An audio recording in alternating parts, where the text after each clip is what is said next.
Chapter 1083. Looking at the familiar face with the tattoo, not only Alusha, but even Naz, Gray, Lucy, Hubby, and the others who saw Jalal being buried in the sea with Tower were shocked. For a moment, they did not react at all. Wendy, on the other hand, was different. There was more or less a hint of surprise on her young face. After all, to Wendy's knowledge, the man named Jalal was a friend she had met 7 years ago, and because of Noah's request, he took care of Wendy. Under such circumstances, how could Wendy not be surprised? Only the group of magic shooters from Fairy Tale were at a loss, not knowing what had happened. As for Noah, he naturally knew that the person in front of him was not Jalal who had built the Tower of Paradise, but Fairy Tale's Mishgang. However, Mishgang's condition did not seem to be good at this time. He did not seem to have suffered any injuries, but the fatigue on his face, the slackness in his eyes, and the tottering body told Noah that Mishgang was just holding on and not collapsing. At that moment, Noah did not have time to explain. He went forward, holding the silver holy sword in one hand and supporting Mishgang with the other. "Are you okay?" "I'm fine." Mishgang forced a laugh and shook his head. "As you can see, in order to stop Anima, I tried my best. But this time, Anima was too big, and I couldn't stop it, causing the burden and consumption to be a little too big, indeed." Noah furrowed his brows. "The mana in your body has been completely depleted, and you can still continue to stand under such circumstances. That's really amazing." "Mana?" Mishgang shook his head again and said such a sentence. "You're wrong. I only used physical strength and energy. I didn't have mana or anything like that from the beginning." This sentence made Noah stunned on the spot. "No mana? How could one become a magic shooter without mana? How could one become an S-rank magic shooter without mana? How could one become one of the strongest candidates for Fairy Tale without magic power? Are you kidding me?" Seeing Mr. Gang's pale face covered in sweat and rain, Noah suppressed the doubt in his heart and put one of Mr. Gang's hands on his shoulder to help him up. "In any case, let's go to the guild first." "Mishgang?" In the first floor hall of Fairy Tale, Mr. Gang, who had revealed his identity to everyone present, was greeted with astonishment. "You are Mishgang?" Kildas asked in surprise. "The most mysterious S-rank great wizard in the guild?" "Why?" Alusha couldn't help but take a step forward and stare at Mishgang. "Why do you look so much like the Gerald I know?" Mishgang immediately lowered his head and fell silent. "This is also my question," Noah said to Mishgang in an extremely appropriate manner. "I didn't choose to ask because I respected your privacy, but now, it's no longer a personal question. It's a question for the entire Fairy Tale and Magnoria. Mishgang, I hope you can tell us the truth." Noah's words seemed to have chased away the last trace of hesitation and doubt in Mishgang's heart. He raised his head and made up his mind. Mishgang raised his head and spoke in a deep voice. "I'm not the Jalal you know. I'm from another world, the opposite of this one." "Another world?" Noah couldn't help but be startled. "Another world?" Everyone present looked at each other in dismay. Only Xia Lulu, who was flying beside Wendy, trembled slightly and lowered her head as if she knew something. "I know it's hard for you to believe, but this is the truth." Mishgang looked straight at Noah. "I come from another world. It's a world called Edras. Over there, we call this world Aslan. Edras and Aslan are two worlds that are similar yet different. You can think of them as two sides of a mirror. They are opposite yet different," Mishgang said with a heavy tone. "There are people in this world who are almost the same in Edras, and I am that world's Jalal," Lucian said with a smile. Everyone present was at a loss. That was natural. Suddenly knowing that there was another world other than this one, and that there was another Gerald in that world, it was likely that anyone would react the same way. Noah was the only one who reacted almost instantly. This wasn't the first time Noah had encountered such a situation. Parallel worlds. In this world, there was actually a parallel world like the Shape Moon world. However, unlike the endless parallel worlds in the Shape Moon world, this world seemed to only have one parallel world. They were two opposing worlds. One was Aslan. The other was Edras. The world that Noah and the others lived in was the world called Aslan. And Mishgang was located in the parallel world of Aslan, the Gerald of the Edras world. Of course, other than Noah, the others found it hard to accept. After all, not everyone could be like Noah, jumping out of a world and traveling between worlds without being limited by a single world. Especially Alusha, looking at the face that looked exactly like Gerald, took a deep breath, and stood up solemnly. How can you prove that what you said is true? However, before he could finish speaking, a cold and indifferent voice suddenly sounded. What he said is true. Other than this world called Aslan, there is another world called Edras. The sudden voice caused everyone present to reflexively shoot their gazes towards the source of the voice. Then, they were all stunned. I can prove that what he said is true. The one who said this was Xia Lulu, who spread out a pair of wings and floated in midair. Because I'm from that world. That one sentence made everyone present stunned on the spot, and there was no way for them to react at all. There's nothing strange about that, right? Don't you all think that cats that can fly and talk are rare? Xia Lulu said expressionlessly. After all, we are not creatures of this world, but a race from another world, including me and the male cat over there. Hearing this, Hubby was dumbfounded. Don't lie. Naz couldn't help but clench his fists and shouted. Hubby hatched from an egg I picked up. He didn't come from another world. Yes. Yes. Wendy also reacted. She was at a loss as she said. Xia Lulu also hatched from an egg I picked up, right? I was indeed born in this world, and I was indeed hatched from an egg. Xia Lulu glanced at the stunned hubby. Neither I nor the male cat have been to Edras. We were sent to this world when we were still eggs. When I first saw hubby in this guild, I knew that he was a species in Edras. Mishgang also confirmed Xia Lulu's words. However, hubby doesn't seem to remember these things, and Xia Lulu has the knowledge of another world engraved. With her proof, you can believe me, right? Everyone fell silent. Then what was that just now? Noah couldn't help but break the indescribable silence and stare at Mishgang. Is that anima you mentioned before? What kind of magic is that? What is its use? What will happen once it is activated? Whether or not Mishgang, hubby, and Xia Lulu came from another parallel world was not important at all.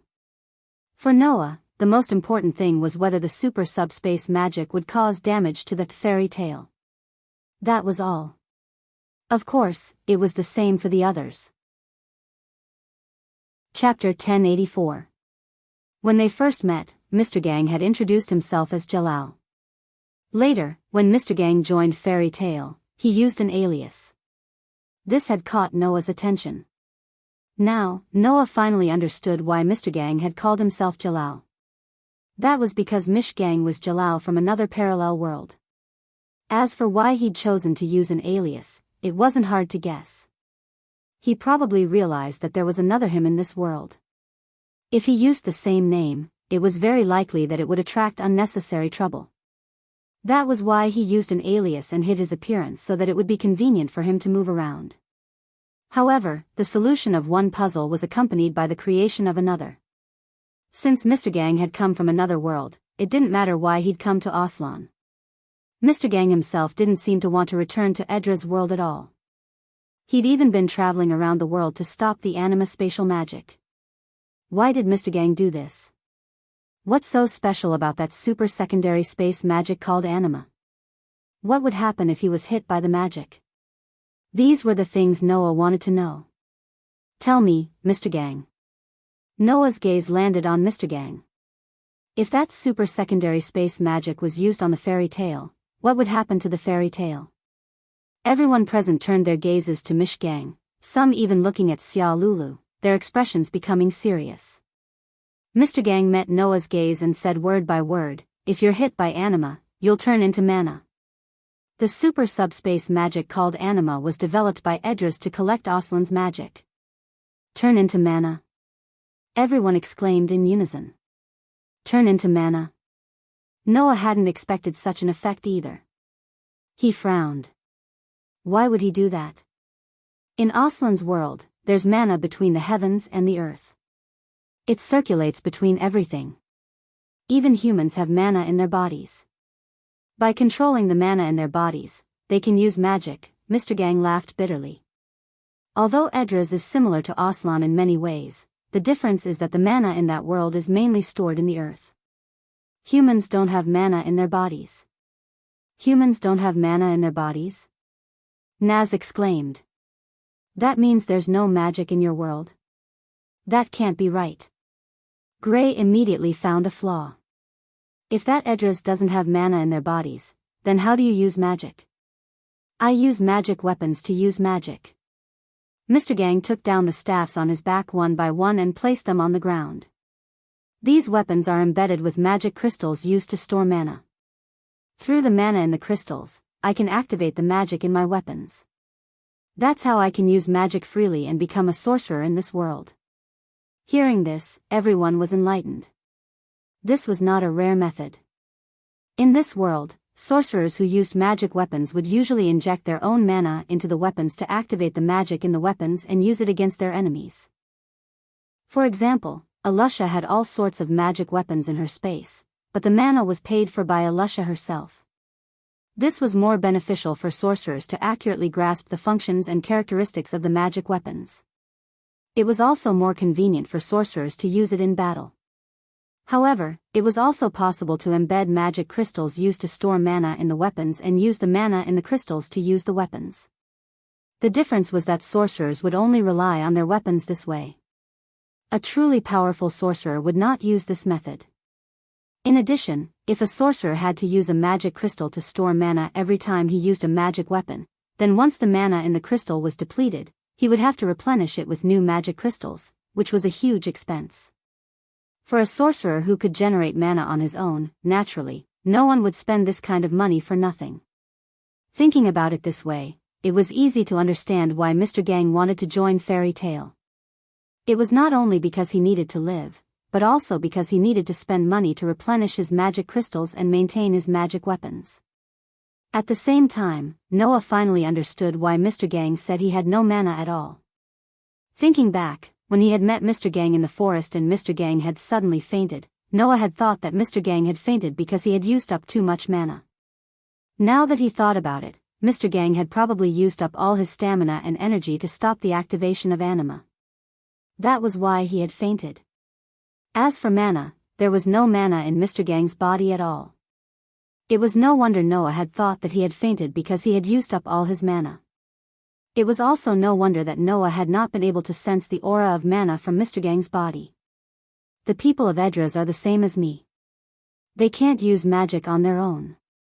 Instead, they extract mana from the earth and use it in their weapons and items.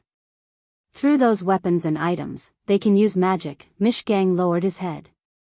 However, unlike this world, the mana stored in the earth of Edras will gradually dry up with the passage of time.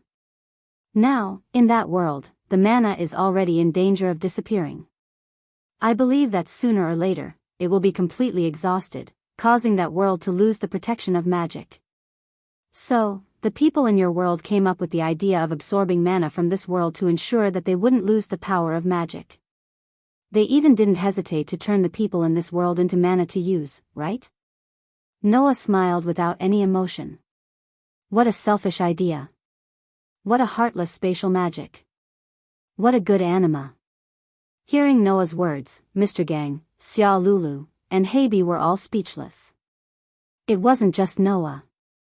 Even the magic shooter in Fairy Tail was furious. If it wasn't for Noah, that super-dimensional spell would have turned everyone and everything in Magnolia into mana and been absorbed by Edras, wouldn't it? Of course, since they were treated as pure mana and turned into mana, none of them would be able to survive. They wouldn't even know how they died and would lose their lives without any awareness. I'm not blaming you, Mr. Gang, Heibi, and Xia Lulu. It's the same for all of you. Even if you're people of Edras, it doesn't mean that you have to take responsibility for what you didn't do. In fact, Mr. Gang has been stopping anima for so many years and has already done his best. Seeing that Mr. Gang, Xia Lulu, and Habi were all speechless, Noah changed the topic. Right now, I just want to know. This time, the anima was destroyed by me. Will there be a next time? Mr. Gang was silent. And that was equivalent to admitting it. Very good. Noah smiled and stood up. It seems that I'll have to make a trip to Edras. Noah's words caused everyone to be slightly shocked. If we don't solve the problem of anima once and for all, who knows how many more people will be harmed in this world? It's hard to guarantee that the next time, it won't target the guilds. Noah looked around at everyone. You should understand, right? Elusha, Naz, Gray, Lucy, and even Wendy stepped forward and opened their mouths. Just as they were about to say something, they were interrupted by Noah. I'll go alone. If you guys come with me, who's going to protect the guild when that super secondary space magic attacks us again? Elusha and the others were instantly speechless. Mr. Gang looked at Noah. Do you really plan to go? Noah didn't say anything and only looked at Mr. Gang. I understand. Mr. Gang nodded heavily. Let me take you there. Chapter 1085. This was a very strange world. Islands floated in the sky. Rivers flowed through space like ribbons. Strange plants covered the entire land. The air was filled with an indescribable freshness. In such a world, in a corner of the sky high above, Noah, equipped with Hermes boots, hovered there. Looking at this extremely strange environment, he more or less exclaimed in amazement. So this is Idris? After making the decision to go to Idris, Noah immediately received help from Mr. Gang and found out how to enter this world. There were many ways to enter Idris. But no matter which one it wasn't something that could be done so easily. Thus, Mr. Gang suggested to Noah that they might as well fly into this world through the hole in anima that hadn't completely closed yet. Super Secondary Spatial Magic Anima. This spell was originally based on the principle of opening up a void between Azrand and Edras and absorbing the mana of Azrand into Edras, materializing it into magic crystals and teleporting it to the capital of Edras. Although anima was cut in half by Noah's demon slayer after it was activated, the hole wasn't completely closed. Thus, Noah followed Mr. Gang's suggestion and flew into the hole in anima using Hermes boots. After passing through the hole of anima, this was the scene that appeared in front of Noah. Just as Mr. Gang said, there's no mana in the air of this world. Noah expanded his senses. Everywhere he went, there wasn't a single inch of mana. It was completely different from Azrand, who could more or less feel a trace of mana in everything. The magic power of this world is stored in the earth, but I can't even feel any trace of magic power in the earth, Noah said thoughtfully. Looks like Mr. Gang was right. The mana of this world is probably all gathered in the capital. At this point, it was necessary to talk about the background of this world. Unlike the complicated situation in Azrand, there were two powers in this world of Idris. One was the kingdom that ruled the entire continent and all the humans in this world, the kingdom of Idris. The other was a gigantic island that floated in the skies above the Azeroth continent. It was an island called Extania. They ruled over the humans of Azeroth and were a race that called themselves angels, the Transcendents. The Surpassers were the only race in this world that could store mana and use the flying spell, Wings. It was precisely because Transcendents were the only race in this world that could store mana within themselves that they could call themselves angels and claim to be in charge of the humans of Edras. As for the origin of this race, when he heard that the people of this race could use the flying magic called Wings, Noah more or less had a guess. Not to mention, when he mentioned the Surpassers, Mr. Gang kept glancing at Xia Lulu and Hubby, which made Noah more certain of what this race of Surpassers was like. Naturally, Noah wasn't interested in the Surpassers' origin at all. However, Noah's target was the culprit behind the anima. The one who came up with the plan to use the anima to absorb mana from Azrand and even convert the humans of Azrand into pure mana was the queen of the Surpassers. He ruled over both humans and angels, and was known as God by both races. But that guy from Mishgang, he clearly said that he would bring me here, but where did he go? Undoubtedly, Noah was with Mr. Gang when he passed through the anima. However, when he arrived at Edras, Noah realized that Mr. Gang wasn't with him at all. He was alone. Could it be that the anima's teleportation is random, and only mana is fixed to the capital? Or is it because of my resistance to spells? It couldn't be helped. The anima was a spell after all. Although it was a super spell that was much more powerful than normal spells, it wasn't certain if it would work on Noah. If Noah's physique had any effect on the anima's teleportation when he passed through the anima's hole, then it wasn't impossible for such a problem to occur.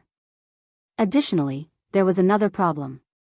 Thinking of something that Mr. Gang had solemnly told him before entering Edras, Noah raised a hand and activated the terrifying amount of mana stored in his mana source. In the next moment, a beautiful magic formation spun from Noah's hand.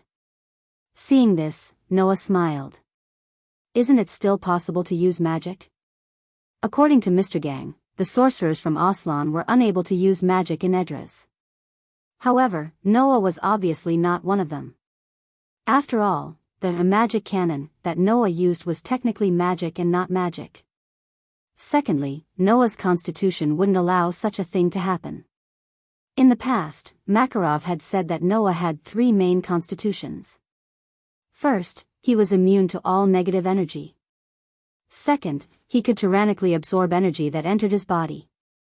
Third, he could not rely on external forces to recover energy that he had expended. The first constitution proved that Noah's body was extremely exclusive. The second constitution proved that Noah's body was extremely tolerant. The third constitution proved that Noah's body was extremely independent. With the first and third constitutions, Noah's battle prowess would not be affected by external forces. Not to mention, as long as it was a world, it wouldn't reject Noah. Don't you see that even Noah's authority world is trying its best to actively adapt so that Noah can use the power that can kill gods without any scruples a month later? That was why Noah wasn't worried about this problem at all. Looks like I won't be able to use the little gadgets that Mr. Gang prepared to allow the sorcerers of Aslan to use magic normally. Noah played with a small red pill in his hand before throwing it away and looking around. Anyway, let's fly to a city with people first. We'll talk about it after we confirm the location of the imperial capital. After saying that, Noah controlled Hermes' boots, and his body turned into a stream of light and flew in one of the directions. Even though he didn't know how vast the continent of Edras was, Noah didn't find a single place with people after flying for a whole hour. By the time they found a decent-looking town, it was already 3 hours later. Walking on the streets that were slightly less populated, Noah's brows furrowed deeply. That was because around Noah, people were pointing at Noah's direction. Hey, look at the back of that person's hand. Isn't that the guild emblem of Fairy Tale? Don't tell me he's a sorcerer from Fairy Tale. Liar, how would someone from that guild dare to show off their guild emblem so openly? That's right. Is he trying to court death? Don't talk about it. Even if he's not a sorcerer from Fairy Tale, he's still dead with that emblem on his body. That's right. As the conversation unfolded, the surrounding residents first cast sympathetic gazes at Noah. Then, as though unwilling to be implicated, they walked away as far as they could. So that's how it is, Noah narrowed his eyes. It seems that in this world, Fairy Tale is not very popular. This matter was quickly verified. Over there. A series of loud and chaotic footsteps suddenly sounded from afar. A fully equipped squad of soldiers holding standard pikes suddenly charged towards Noah's direction and surrounded him. Chapter 1086. Don't move. Pointing the standard pikes in their hands at Noah, the fully armed soldiers surrounded Noah in a circular formation. Sharp pikes were pointed at Noah from all directions. Unless he could fly, he would not be able to escape. Of course, that was under the condition that he did not charge out. Noah only stopped in his tracks. Not only did he not try to escape before he was surrounded, he even waited for the soldiers to surround him. Looking at the fully armed soldiers, the corner of his mouth twitched. Royal Army? Royal Army. As the name suggested, it was the army that obeyed the kingdom. In this world, due to the exhaustion of magic, the use of magic was banned under the king's order. Even if one only possessed magic, it would be considered a crime. In this world, the so-called magic referred to magic weapons and tools that were embedded with magic crystals that stored magic power. So, as long as one possessed magic, the moment they were found out, they would end up in prison. This order seemed to be protecting rare animals and forbidding people from harming them, but in reality, it was only the kingdom's selfishness that caused trouble.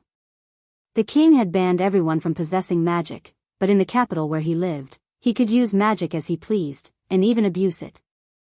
This was simply a disguised form of monopolization. Yet, there was only one kingdom in this world, and everyone was under the rule of the kingdom.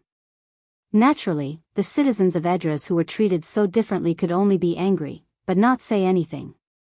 In order to prevent the precious magic power from being used by the commoners and monopolize the magic power of this continent, the kingdom had stationed troops in every city and town. Come to think of it, these soldiers should be the royal army stationed in this town. Seeing that Noah was surrounded without any resistance, one of the soldiers, who was obviously the leader, took a step forward and spoke sternly. "Are you the sorcerer of Fairy Tale?" From the attitude of the royal army and the surrounding citizens, Noah could say with certainty that Fairy Tale in this world was not doing well. Moreover, it was obvious that they were against the kingdom. "You're asking me if I'm a sorcerer from Fairy Tale?" Noah gently stroked the back of his hand that was branded with the guild's emblem. He raised his head and suddenly smiled. "That's right, I'm a sorcerer from Fairy Tale." Tisk. The captain was so angry that he was speechless. "You actually admitted it so brazenly? Are you looking down on our royal army?" However, as soon as he finished speaking, the captain felt his vision blur. A figure appeared without any warning. Then, a hand suddenly reached out and grabbed his neck. "You're saying that I'm underestimating you?" Along with this cold voice, the captain did not even have time to react. The hand that was choking the captain's neck slightly exerted force and slowly lifted him up. "It should be said that you guys are looking down on Fairy Tale, right? Since when can't the sorcerer of Fairy Tale openly admit her identity?" The cold voice wormed its way into the captain's ears, causing him to finally feel the tight grip on his neck and the suffocating feeling of his entire body being lifted into the air. At that moment, his feet that were suspended in the air started kicking non-stop as he grabbed tightly onto Noah's hand and let out a muffled groan of pain. "Captain." The royal army surrounding Noah did not even notice when Noah had moved. They only felt that Noah had disappeared all of a sudden. Then, their captain's neck was choked by Noah with one hand. With his astonishing arm strength, his entire body was lifted into the air by the hand that was choking him. At that moment, the group of royal soldiers was slightly flustered. They tried to put on a brave front as they called out to Noah. "Let go of the captain. Damned Fairy Tale sorcerer. How dare you go against the royal army? You have a death wish." Although they were shouting like this, the soldiers who were holding the standard pikes did not dare to step forward at all.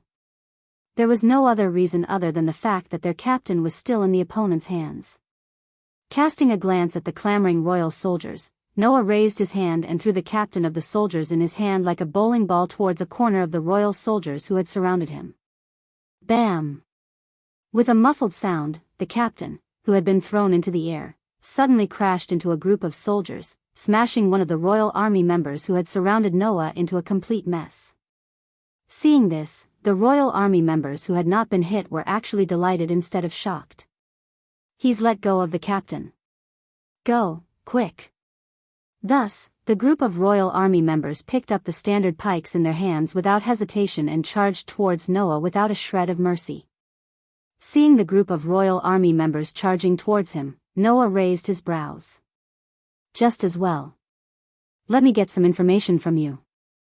Mishgang had already told Noah the general information about Edras. However, no matter what, they could not possibly have even prepared a map, could they?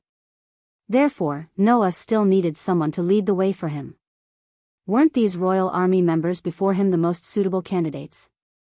At that moment, Noah raised a hand, and the air around him began to flash with streaks of golden light. It was the precursor to the opening of the gate of Babylon. Whoosh!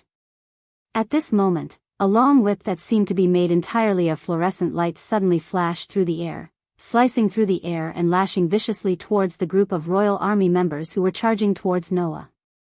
Smack!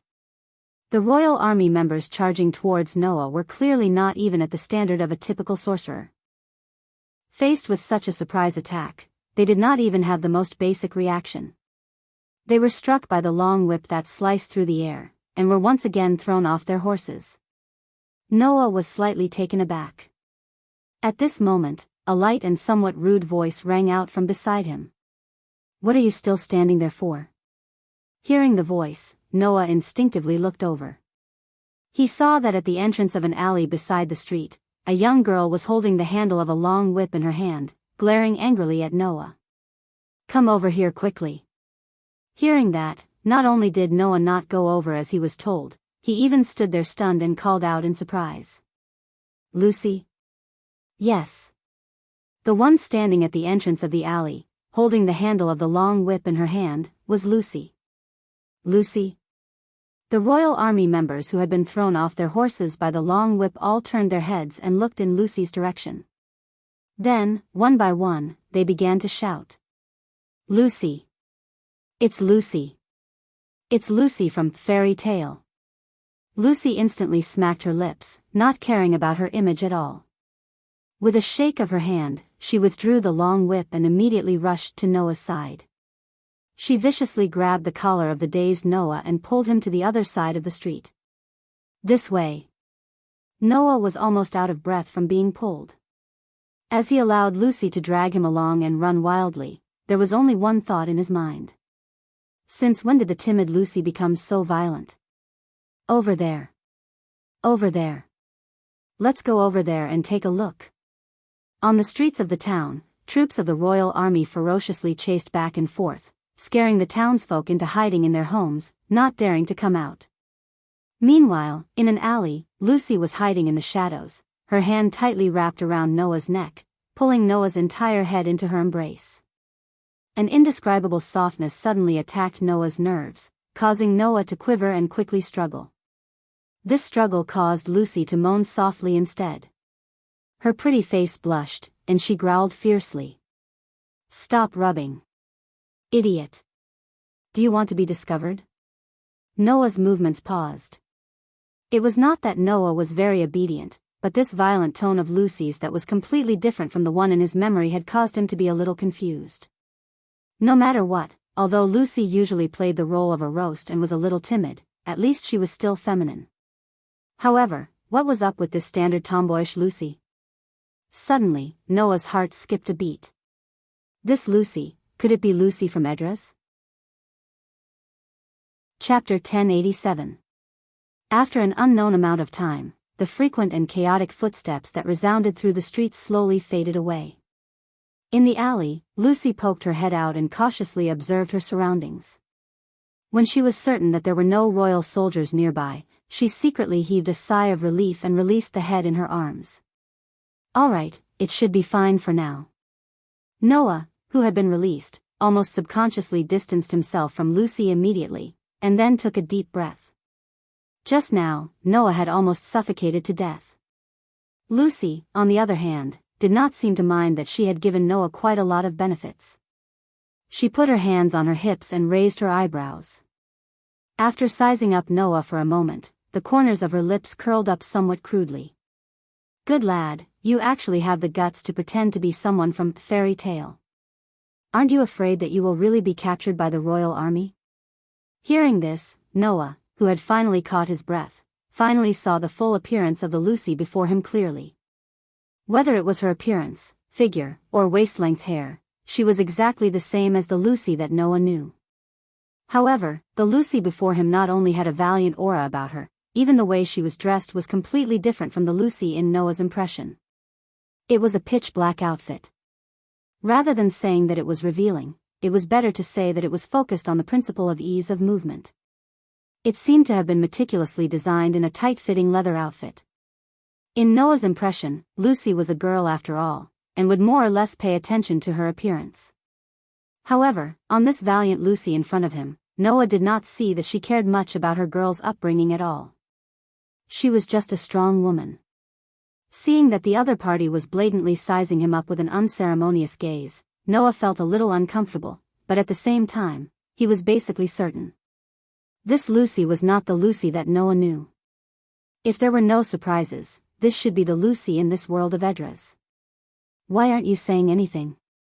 Seeing that Noah was silent, Lucy raised an eyebrow and directly reached out her hand to grab Noah's collar. She pressed her forehead against Noah's and sneered valiantly. Do you think you'll be fine if you don't say anything? I won't let this matter of you impersonating someone from a fairy tale go. Hearing this, Noah finally came back to his senses.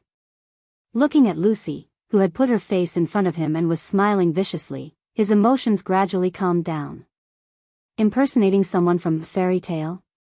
Noah reached out his hand and grabbed Lucy's hand that was grabbing onto his collar. With a slight tug, he pried her hand away. Don't joke, I am the sorcerer from fairy tale. Looking at Lucy's expression, of course, Lucy, yes. Yes. Yes. Lucy suddenly fell silent. Both of their hands were held tightly together and their eyes met without any avoidance.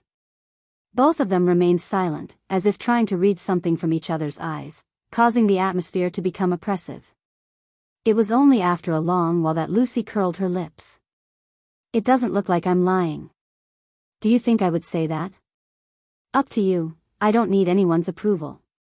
Noah slowly let go of Lucy's hand and turned around. However, I still have to thank you for helping me out of this predicament. Although there was no need for it. After saying that, Noah was about to walk out of the alley. However, Lucy was moved. She grabbed Noah's hand again and said, "Don't worry. Are you crazy? There are still people from the royal army outside." And then? Noah glanced at Lucy. Are we going to keep hiding here? Of course not. If we keep hiding here, the reinforcements from the royal army will find us sooner or later. Lucy crossed her arms and stared at Noah, a thought-provoking smile appearing on her face. Anyway, I'm quite interested in you. So, do you want to join our guild? Your guild? Noah was startled. Could it be? That's right. Lucy suddenly smiled with an extremely confident expression. It's fairy tale. Just like Aslan, magic had once been a part of people's lives in Edras, playing an indispensable role in human civilization. It was only when the magic power of Edras gradually began to dry up and the kingdom banned ordinary people from possessing magic in order to monopolize the magic power of this world that everything began to change. However, how could magic, which had once been a part of civilization, not be used just like that? Therefore, in the dark of this world, many people were still smuggling magic and magic power for those who were unwilling to submit to the kingdom to use. Of course, since it was smuggling, it was something that could not be exposed. The long whip that seemed to be made of fluorescent light that Lucy held was actually Edras's magic. Since she held magic, it proved that Lucy had done many sneaky things in the dark.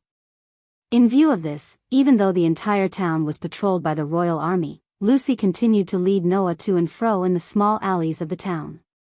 Unbeknownst to them, they had actually circled to the outskirts of the town. If this is the case, we are safe for the time being.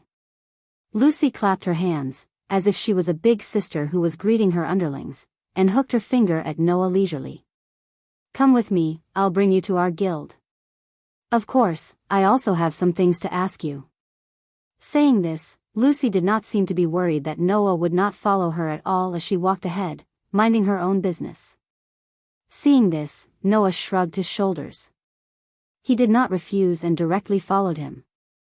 After all, Noah also had many things to ask Lucy. Oh right, I forgot to introduce myself. Lucy suddenly said. My name is Lucy. I think you've already guessed it. I'm the magic wizard of fairy tale. I know. Noah had indeed guessed that Lucy was the sorcerer of fairy tale, in this world long ago, and answered without any surprise. You can just call me Noah.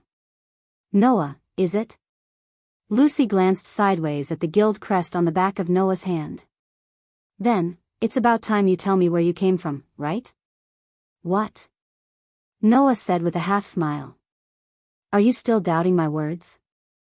Do you even need to say that? Lucy was speechless. I am the sorcerer of fairy tale, but I have never seen you in fairy tale. You actually said that you are the sorcerer of fairy tale. Do you think I will believe you? Is that so? Noah murmured. So I really don't exist in this world's fairy tale? Noah had already guessed this result. Although Edras was Aslan's parallel world, it didn't mean that there would be two people who looked exactly the same in two parallel worlds. Sometimes, in another parallel world, there would be people who did not exist in another parallel world. Naturally, it was also possible that there would not be people who existed in another parallel world. Therefore, in this world, it was not impossible that Noah did not exist. Of course, this was not what made Noah certain that he did not exist in this world. Although it wasn't directly stated, from Gaia and Alea's attitude and some clues in the unseen world, Noah knew that he wasn't a person of this world, including Aslan and Edras. In other words, in Aslan Terry, Noah was a character who should not have existed. In this way, in Edras, Noah would naturally not exist. Thinking of this, Noah sighed. It's a little troublesome to explain now, let's wait until we reach the guild. Lucy immediately looked at Noah suspiciously, but did not continue to ask. She brought Noah and plunged into a forest in the distance. It took them nearly 2 hours to walk this distance. It was not until 2 hours later that Noah saw it. In the corner of the forest, in front of him, a very strange building came into view. Chapter 1088. In front of Noah was a very peculiar building. The building itself seemed to be constructed by a kind of vine-like plant. Except for some parts, the rest of the building was green. However, even though it was such a peculiar building, the door was still an ordinary door. Next to the door, there was a signboard with the emblem of the Fairy Tale Guild as its design. In the middle of the building, there was a flag with the same fairy tale emblem as the emblem. As for the scale, it was not like Aslan's fairy tale building, which was like a castle. Instead, it was like an ordinary house with nothing out of the ordinary. Under such circumstances, Lucy directly stepped forward and boldly pushed the door open. I'm back. With this shout, the eyes of the entire fairy tale were focused on her. Noah, who was standing behind Lucy, clearly saw it.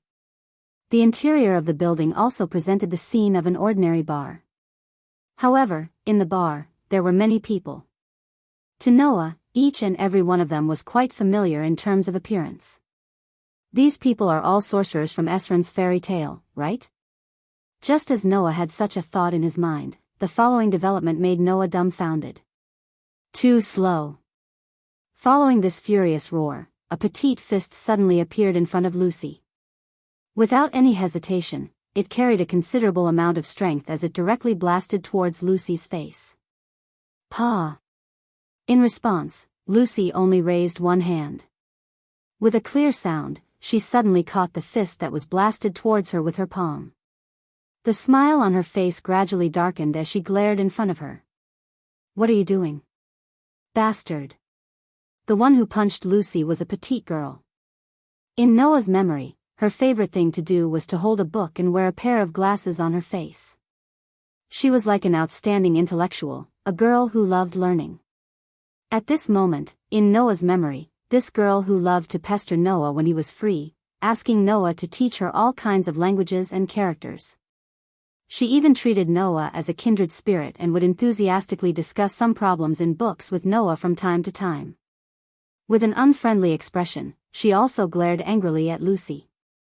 Didn't I tell you that the matter of repairing the teleportation magic machine is very urgent? If we don't quickly gather the materials, when the fairy hunt comes, we won't be able to escape this time. That's why I told you to quickly buy the materials back. That's why. Lucy was so angry that the word, well, was printed on her forehead. Didn't I come back now? So? Lily gritted her teeth as she shouted. Didn't I say that it's too slow? In this situation where neither of them was willing to give way to the other, Lucy and Lebby actually clasped their hands together and pressed their foreheads against each other as if they were trying to push each other down. Seeing Lucy and Lily like this, the people in the guild began to discuss as if they were used to it. Again. Naz, who was dressed like a racer, shrunk his neck and said timidly, "Big Sister Lucy and Big Sister Lily are so scary, quarreling again?" Gray, who was wrapped in a down jacket and dressed like a snowball, was shivering as if he was afraid of the cold, couldn't stand it any longer and said, "Since you know that time is of the essence, then hurry up and repair the magic machine. Can you stop quarreling? Really?" Kana, who wore a hat on her head and looked like a virtuous young lady, cupped her cheek and spoke with a gentle tone. "But this is also a sign that Lucy and Lily have a good relationship, isn't it? Is that really the case?" Elfman, who had a hairstyle that made him look like an honest man, stole a glance at Lucy and Lebby who were wrestling. Then, like Naz, he shrunk his head.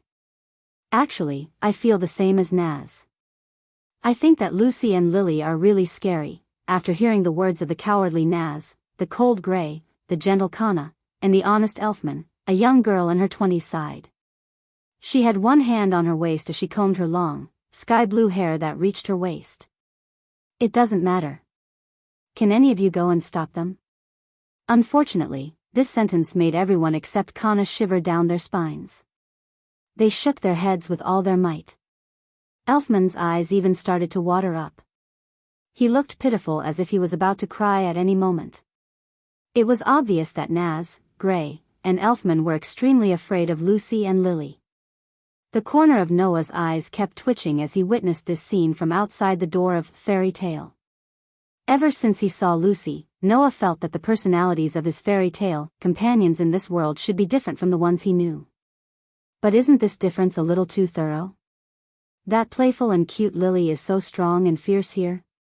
That Naz who was clamoring for a duel every day is so timid and cowardly here. That Gray who took off his clothes instinctively doesn't feel hot wearing so much here. That Kana who drank wine like drinking water is so virtuous and gentle here. This isn't just a little different, it's a complete reversal, isn't it? What made Noah even more confused was the following conversation between Kana and the mature girl with sky-blue waist-length hair. "That's true, but aren't you going to stop them?" Kana looked at the other party. Wendy. The girl who was called Wendy by Kana was definitely not young. The girl in her prime was distressed for a moment and could only nod helplessly. "There's really no other way." Hearing this, Noah's mouth twitched. "Wendy? She's Wendy? The Wendy who was always around him calling him brother?" Fortunately, in the next second, a voice that was gentler and sweeter than Kana's finally shook Noah out of his confusion. "That's enough, Lucy, Lebby, stop fighting." A girl with snow-white and beautiful waist-length hair wearing a princess dress came from the bar counter to Lucy and Lily. With gentle movements, she separated the two of them, with a sincere and gentle smile on her face. "The most important thing now is to fix the teleportation magic machine. We don't know when the royal army will find us again, so I'm counting on you." It was believed that no matter how violent a person was, in front of such a gentle and beautiful person, they would not be able to get angry. Including Lucy and Lily. At that moment, Lucy and Lily could only reluctantly separate. Since Mira has already said so, that was Mira Jenny. She was a girl as gentle and beautiful as the Mira Jenny that Noah knew. Phew, finally seeing someone who could make him feel familiar and get rid of the extreme discomfort, Noah finally let out a sigh of relief.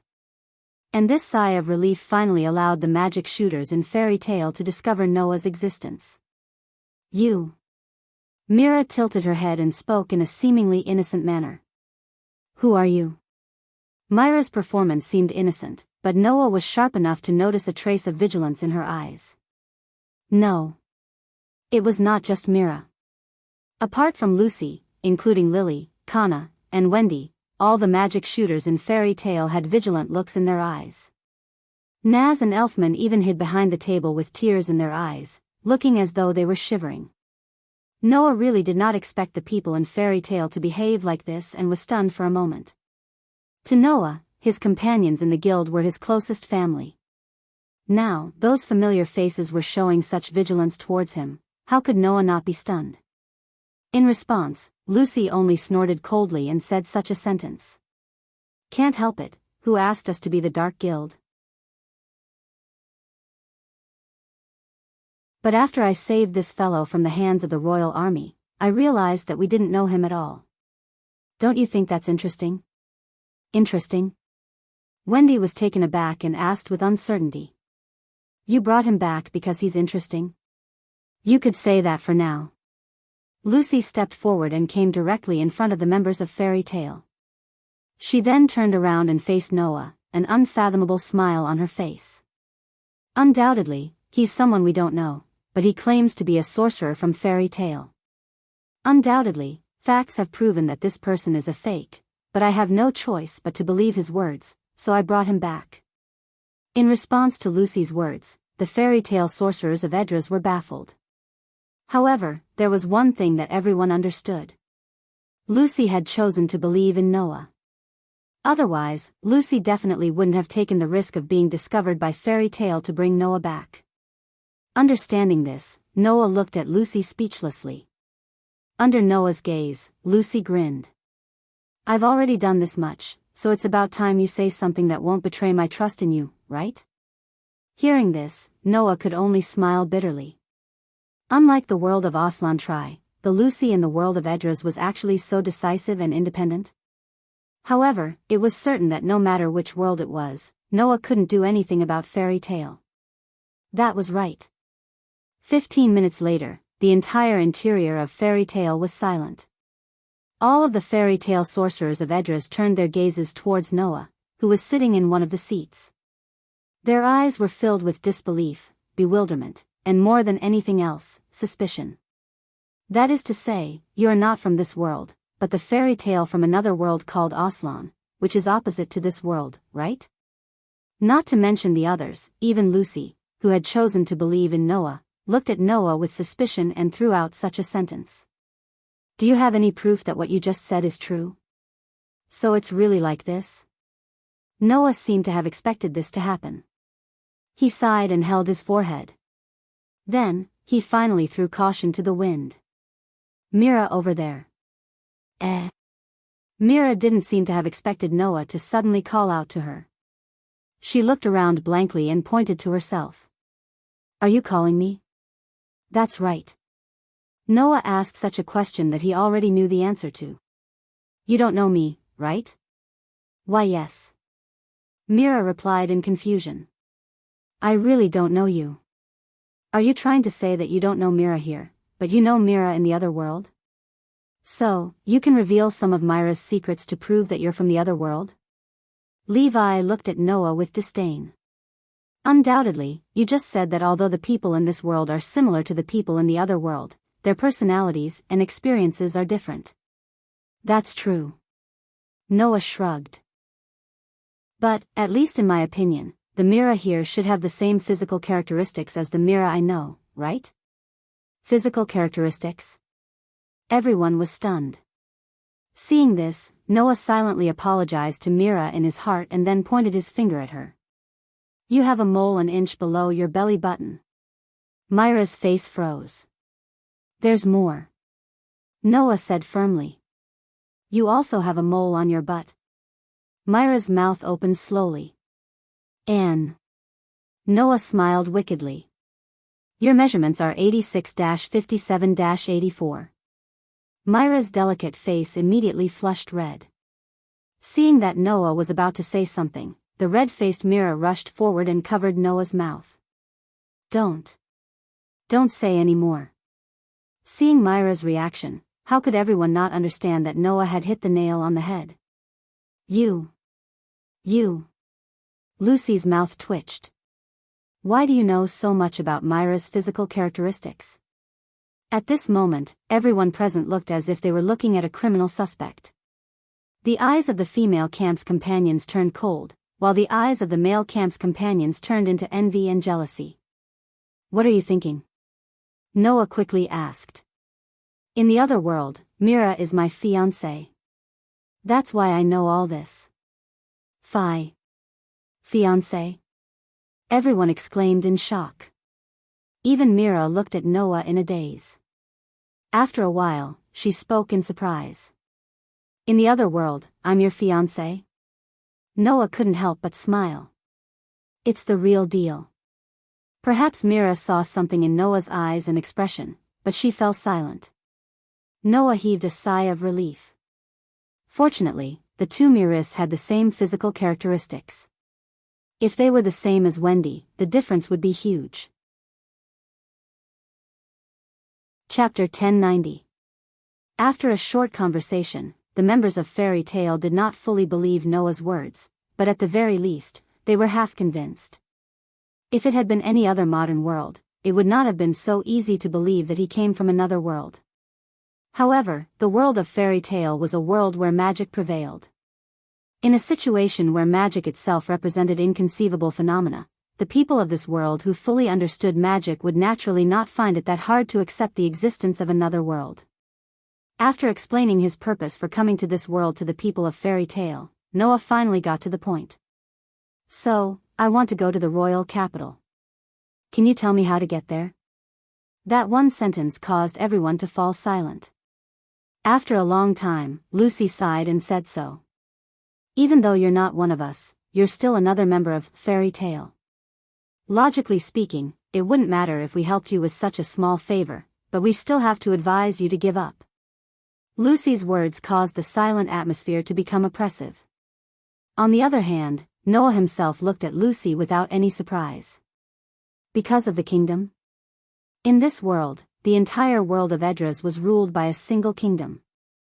The kingdom had the ability to rule the entire world and had the ability to send troops to guard every city and town to prevent the private use of magic. It was easy to imagine the extent of its influence and strength. To put it bluntly, going against a kingdom like this was no different than going against the entire world. It was obvious how small the chances of success were. Not to mention, your goal is not only the kingdom, but also the kingdom of the Surpassers. Lucy showed a fearful expression for the first time. That is the race of angels ruled by God. They control the existence of all humans. If you do this, there is no doubt that you are going against both God and humans. Moreover, in the kingdom's army, apart from normal soldiers, there are also magical forces. Levi also showed a fearful expression. Right now, the magic of the entire world is monopolized by the kingdom. The magical forces of the kingdom are equipped with magic. Even if you can use magic, you have no chance of winning against such a large number of magical forces.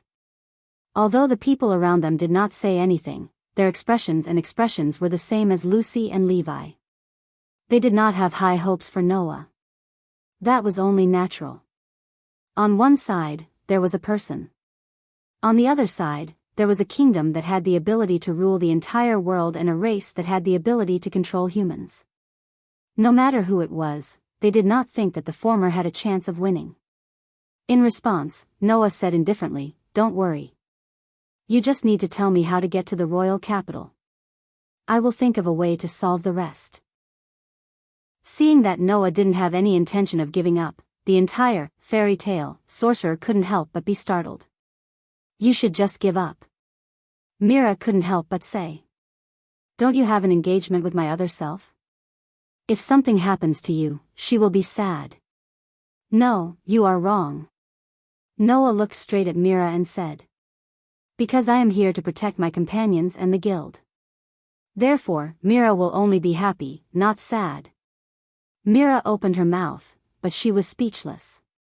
Just as the atmosphere became more and more oppressive, Noah, with his outstanding sensing ability, suddenly felt a ferocious aura coming towards the entire Fairy Tale like a meteorite. At that moment, Noah's gaze turned cold and he spoke without hesitation. "Be careful." Before he could finish his words, an indescribable impact acted on the entire Fairy Tale. Dong! Accompanied by a rumbling sound, the entire Fairy Tale shook violently as if it had been struck by something ferocious. Woo woo woo woo. Caught off guard, almost no one reacted in time, causing the entire Fairy Tale to tremble up and down like an earthquake, causing many people to fall to the ground and cry out in alarm. Woo woo. In the next second, a low growl sounded from outside the fairy tale. It was not the cry of a human. It was the cry of a magical beast. Hearing this cry, the people present seemed to know something and their expressions changed abruptly. Not good. It's the royal army. No. It should be called Fairy Hunt. The fairy hunt is here. The entire fairy tale immediately panicked. Even Lucy, Ruby, Wendy, Mira, and the others turned pale. Stupid Lebby. Lucy yelled out. Teleport. Quickly teleport. No. I can't. Ruby's face was ashen. Because you idiots suddenly brought someone from another world, I haven't even repaired the magic machine and can't activate the teleportation array to escape. At this moment, even the faces of the people around them turned pale, and some of their eyes even faintly revealed some despair. Noah was the only one who stabilized his body with one knee on the ground. He resisted the shaking of the building and looked at Mira. What's that fairy hunt? Ever since Fairy Tale became a dark guild, there's one person who's been in charge of attacking our guild. Mira bit her lip. That person is the Fairy Hunt. Because he had always been targeting Fairy Tale, that person was given a nickname. The Fairy Hunt. In this world, Fairy Tale was the enemy that she was most afraid of and hated the most. Boom! Not long after, the second wave of attacks came, causing the whole of Fairy Tale to shake even more violently, and even the walls began to crack. No! Lucy gritted her teeth and took out the handle of the long whip from her waist. If this continues, we will all be annihilated. Lucy? Wendy said in surprise. You. Don't tell me you want to go out and fight? If we don't fight, we will die. Lucy said with a face full of determination. If we must die, then of course I will fight to the end. The entire magic shooters of Fairy Tale were silent for a moment, and then each and every one of them showed a determined expression. Seeing this, Noah smiled. Sure enough, no matter which world it is, a fairy tale will always be a fairy tale. Noah slowly raised his head and looked outside the fairy tale. His eyes gradually glowed with a bright light. Although it's not my fairy tale, it's not someone else's turn to destroy it just like that.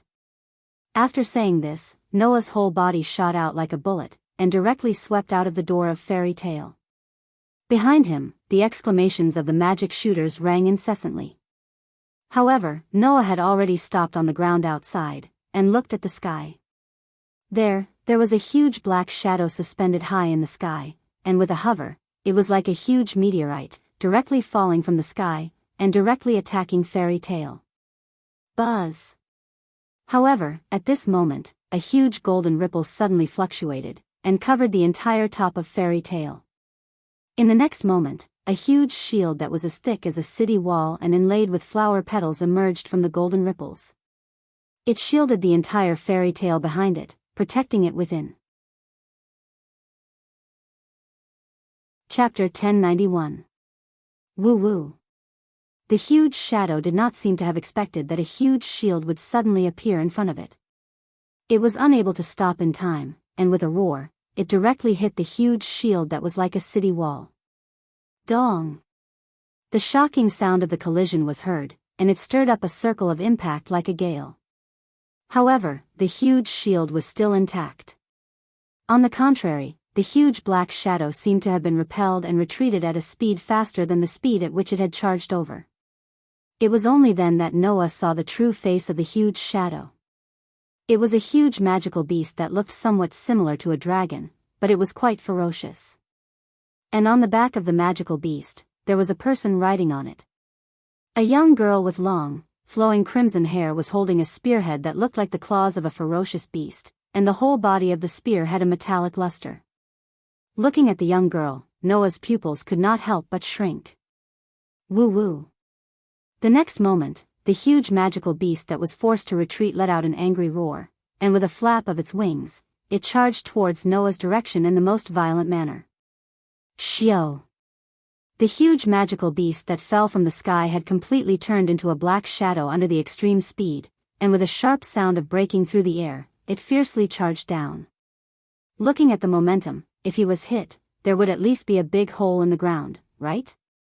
However, in the face of the huge magical beast that was charging towards him, Noah's eyes flashed with a fierce light.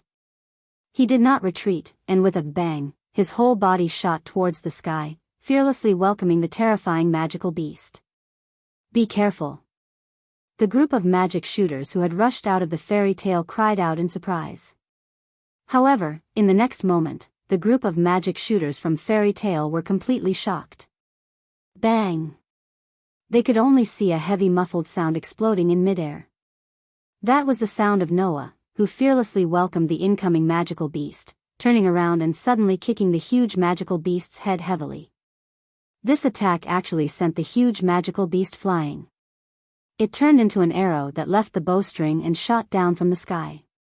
With a loud bang, it smashed into the ground, stirring up a thick layer of gravel and sand that covered its entire body. It was only for a moment. It was only one blow.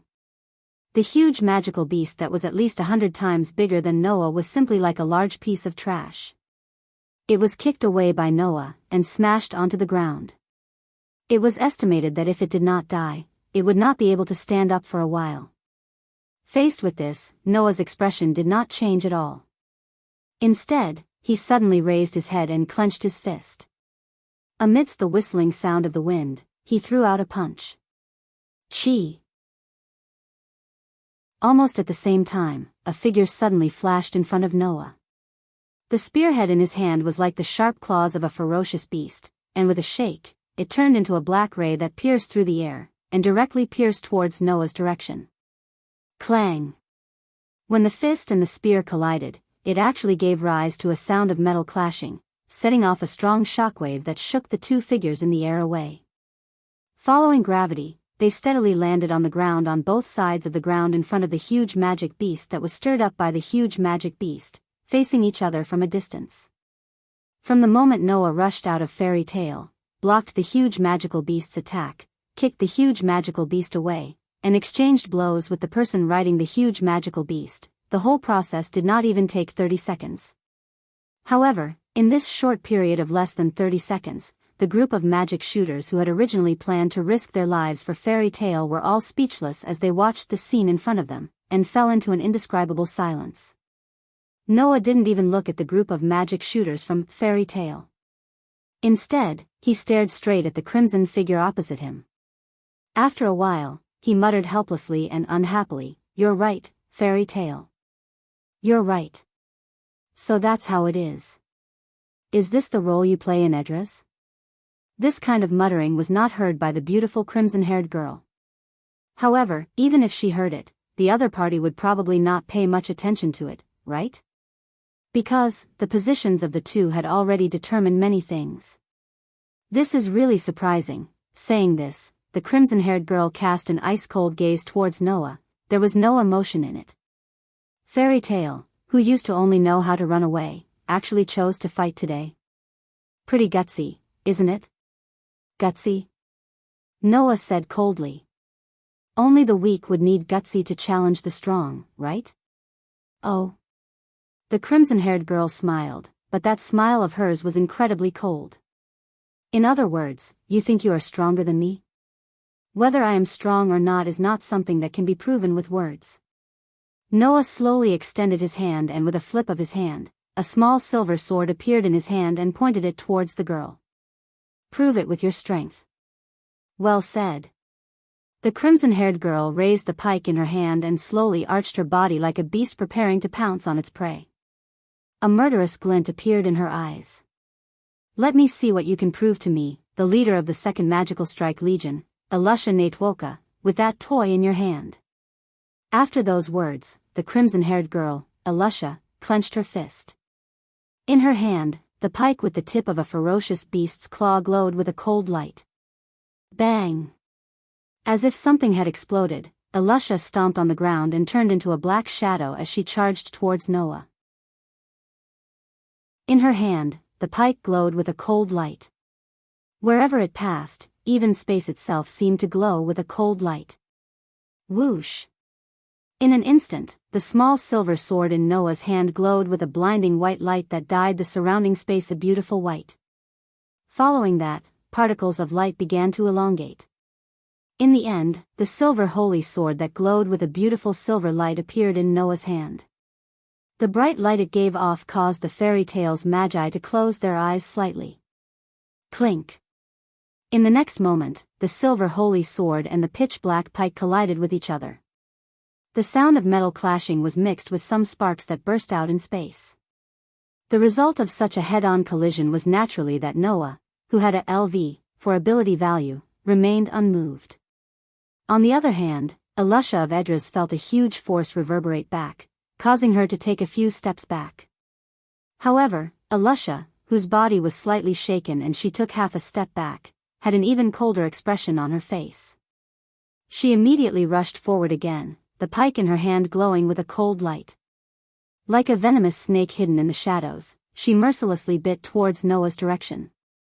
Looking at the pike that repeatedly pierced towards him and turned into a rain of pike lights, Noah's eyes flickered. Elusha was Noah's childhood sweetheart. The two grew up together. They ate together. They trained together. They worked together. They even bathed together. When it came to relationships, Noah and Elusha were well known in the entire fairy tale. Although the Elusha in front of him was not the Elusha Noah knew, Noah's heart gradually turned cold when he saw Elusha looking at him with a cold gaze as if she was looking at a dead person. At that moment, Noah's arm trembled slightly, but he did not retreat in the slightest. He directly brandished his sword and faced Elusha. In the arena, the brilliant white light and the cold black light each occupied half of the space. Clang, clang, clang, clang. The silver-colored sacred sword flashed past in perfect arcs as it repeatedly collided with the long spear that stirred up waves of cold glints. Waves of sparks were set off as clear and crisp sounds of collision resounded. This caused the vigorous forces to collide in the arena. Waves of shockwaves erupted as they transformed into ripples that continuously spread out. Chapter 1092. Clang, clang, clang, clang, clang. Sword light and spear light crisscrossed. Like a beautiful crescent moon, the scars of the holy sword repeatedly danced in the air. Like a cold viper, the light of the iron spear repeatedly flashed in the air. Sword and spear unceasingly collided in this way. Every time they intersected, a wave of sparks would be created, arousing the sound of swords and halberds, making the most intense battle look like a dance, extremely pleasing to the eye. No. Accurately speaking, there was only one person in the middle of the dance. Clang, clang, clang, clang, clang. He didn't rely on his outstanding physical ability, nor did he use any complicated stratagem. The elf user with the silver holy sword had his eyes closed, as if he couldn't see anything. It was as if he was facing off against an invisible opponent. His entire body seemed to be dancing, taking advantage of the strong wind created by the weapons clashing against each other, dancing gracefully. Every time he danced, that otherworldly figure would create a beautiful slash that tugged at everyone's heartstrings. Every time he waved, that glittering silver holy sword would create a dazzling trajectory, repeatedly colliding with the iron spear that was thrusting violently, creating a crisp sound of collision. If it was said that Elusha, holding the iron spear, mercilessly thrusting at Noah, was a bee, then Noah, holding the holy sword, using the beautiful sword light to deflect the incoming spear, was a butterfly. Even if he didn't have sufficient killing power like a bee, the dancing butterfly could still calmly flutter in the face of danger, blooming with the radiance of life. And following its master's kind and pleasing sword strike, that glittering silver holy sword's radiance became even more dazzling, causing the following slashes to become faster, fiercer, and more turbulent. That was also natural. Originally, the sword dance of the elf envoy existed to stimulate the strength of the contracted elf. Under that pleasing sword dance, the highest grade elf equipment named Demon Slayer gradually began to display its strength, causing the aggressive Elusha to be unable to resist and fall back, falling into a disadvantageous position. This made Elusha's ice-cold face flash with a trace of anger, holding the pitch-black iron spear in her hand, directly aiming at Noah's chest. Clang. Of course, such an obvious attack would not be able to do anything. It was directly deflected by the beautiful sword light that came head-on. This time, Alusha finally couldn't help but be repelled by the shockwave, involuntarily retreated several steps, and actually began to gasp for breath. Noah, as if he didn't see anything, still closed his eyes still, holding the silver holy sword, facing Alusha. Looking at Noah, who appeared to be extremely skillful, Alusha took a deep breath, and coldly said.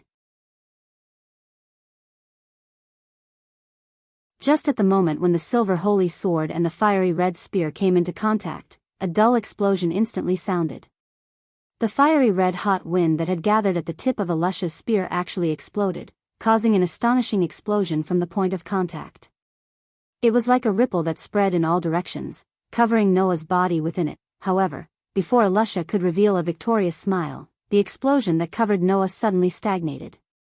Suddenly, like a whirlpool, it condensed in one direction. In the end, the astonishing burst of flames wrapped around a saint's sword that was sparkling with silver light. Like a flaming tornado, a terrifying flame rose up.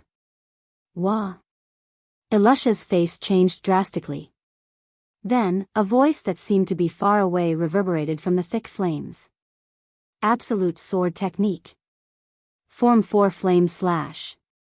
The holy sword that carried the terrifying flaming tornado suddenly exploded, like a meteor falling from the sky. Under the gaze of Alusha's shrunken pupils, it heavily slashed down. Dong! This time, it was the shining silver holy sword's turn to explode with terrifying flames when it landed on Alusha's body. It set off an astonishing explosion, covering Alusha's entire body within, shaking her in all directions. Not long after, in the scorching flames, Alusha, whose entire body was emitting light smoke, was like a kite with a broken string. Her body flew out from the flames and landed heavily on the ground. After rolling a few times, she finally stopped and laid there, no longer moving. The whole place was dead silent. Witnessing the moment when Alusha was defeated with their own eyes, the entire fairy tale was stunned on the spot, unable to react. It's a lie, right? Lucy muttered. That guy defeated the fairy hunter? Why was Alusha called the fairy hunter? It was because Alusha had always been chasing after fairy tale. Until now, who knows how many fairy tale magic shooters she had annihilated. To fairy tale, Alusha was like a natural enemy. Sooner or later they would all obediently become prey in her hands. Now, this natural enemy of fairy tale was suddenly defeated, to the extent that everyone in fairy tale was stunned on the spot. Chapter 1093. Whoosh! A whistling gale suddenly blew up, blowing away the explosive flames and sand that had filled the empty space in front of the fairy tale, causing the ground that was slightly charred and more or less cracked to be clearly displayed in front of everyone. In the field, Noah looked at Alusha, who was sprawled on the ground, not moving at all. He held the demon slayer tightly and felt the dense divine energy flowing within it as he muttered to himself. Aster, are you okay? Just as he finished speaking, Aster's voice sounded in Noah's mind. It's okay, Master. At the last moment, I restrained my power. That human shouldn't have died immediately. Hearing this, Noah nodded silently. The sorcerers of Edras weren't like the sorcerers of Aslan, who could store mana within their bodies and use their own power to cast spells. In Edras, the so-called magic was actually just the power of magical weapons and magical items. Noah was well aware of this. Originally, he thought that there would be a difference in strength between Asran's and Edras's sorcerers, even if they were on the same level. However, Alusha of Edras, the leader of the second magical battle unit, who was known as the Fairy Huntress, was much more outstanding than most of the sorcerers of Aslan. At least, in Noah's opinion, Alusha of Edras and Alusha of Aslan were evenly matched. To be able to reach such a level with just magical weapons, Alusha of Edras's abilities could be seen clearly. After all, even Alusha of Aslan's reload spell was only a spell used to quickly replace and store magical weapons.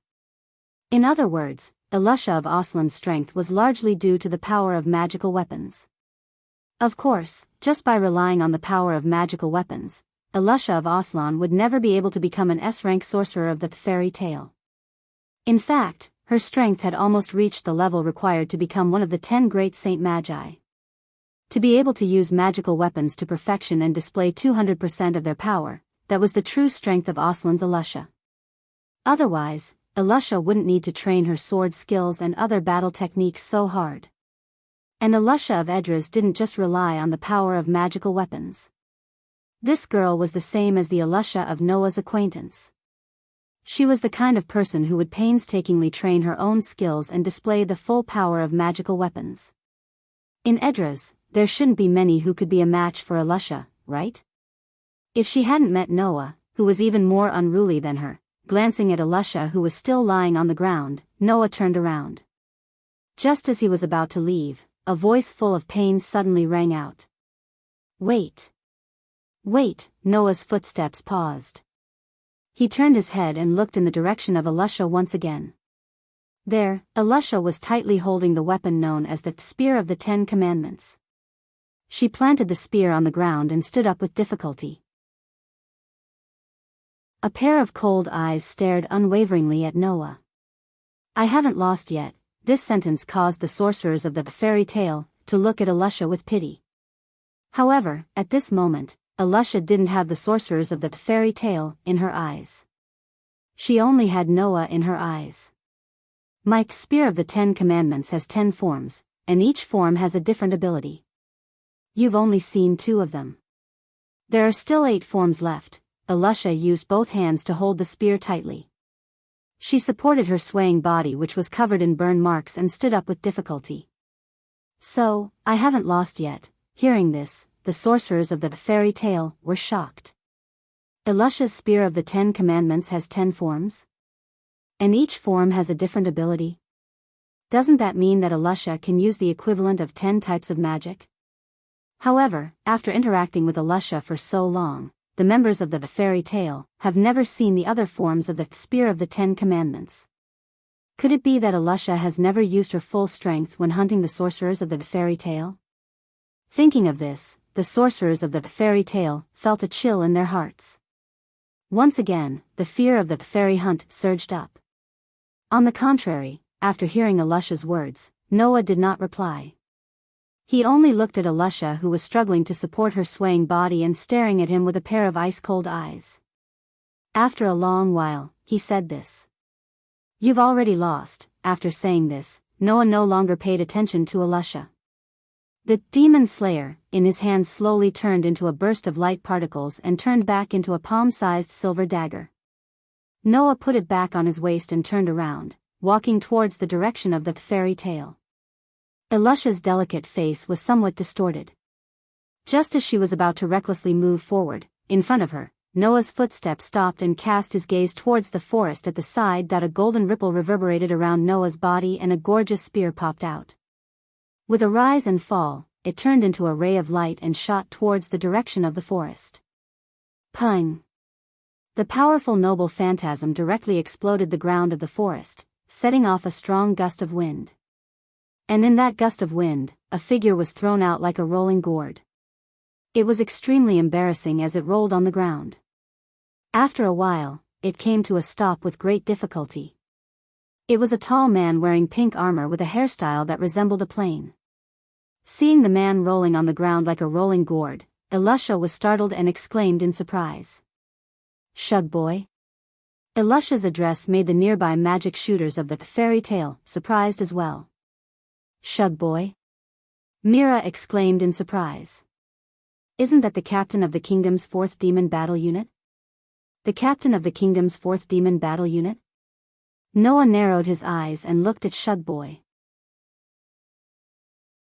However, under Noah's gaze, the captain of the demon battle unit named Shugboy flipped over and jumped up. He took out a sword and directly stabbed it into the ground. Sword of Rose. A wave of magic suddenly rippled across the entire ground with the sword that Shugboy had stabbed into the ground as the center. The next moment, the ground suddenly rippled like soft cotton. With a swell, it was like a huge wave that surged towards Noah's direction. Oh! Noah raised his eyebrows. Is it similar to the Hittite of the Oration Cease? At the same time, another luxurious spear shot out from the golden ripples around Noah. Like a bullet fired from a barrel, it shot toward the soft earth wave that was surging over. Bang! With an explosive sound, the wave of earth that surged towards Noah's direction was directly blasted apart by the noble phantasm that had turned into a laser. It scattered like water and fell back to the ground, causing the previously undulating ground to return to its original state. However, behind the wave of earth, Shugboy and Alusha, who should have been there, had disappeared. Seeing this, the group of fairy tale magic shooters looked at each other in dismay. She escaped. Noah was the only one who wasn't surprised at all as he looked at Ilusha's original position and muttered to himself once again. He muttered to himself, "I hope I won't meet you again next time." This sentence was somewhat unrealistic. After all, for the sake of fairy tale, Noah had to go to the imperial city. At that time, as the captain of the kingdom's second demon battle unit, Alusha would definitely block in front of Noah, right?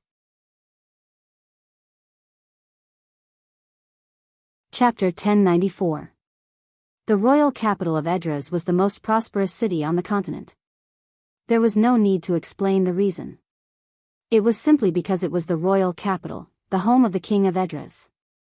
Of course, that was only one of the reasons. The reason why the royal capital of Edras was so prosperous was because the king lived there. The other reason was because of an island floating in the air above the royal capital. Extania. It was the place where the humans of Edras lived under the rule of the self-proclaimed goddess, the angel race, or surpassers. This island, which was like a shrine to Edras, floated in the air above the royal capital of Edras. That was why the royal capital of Edras had no choice but to be prosperous since it was located below the island where the goddess lived.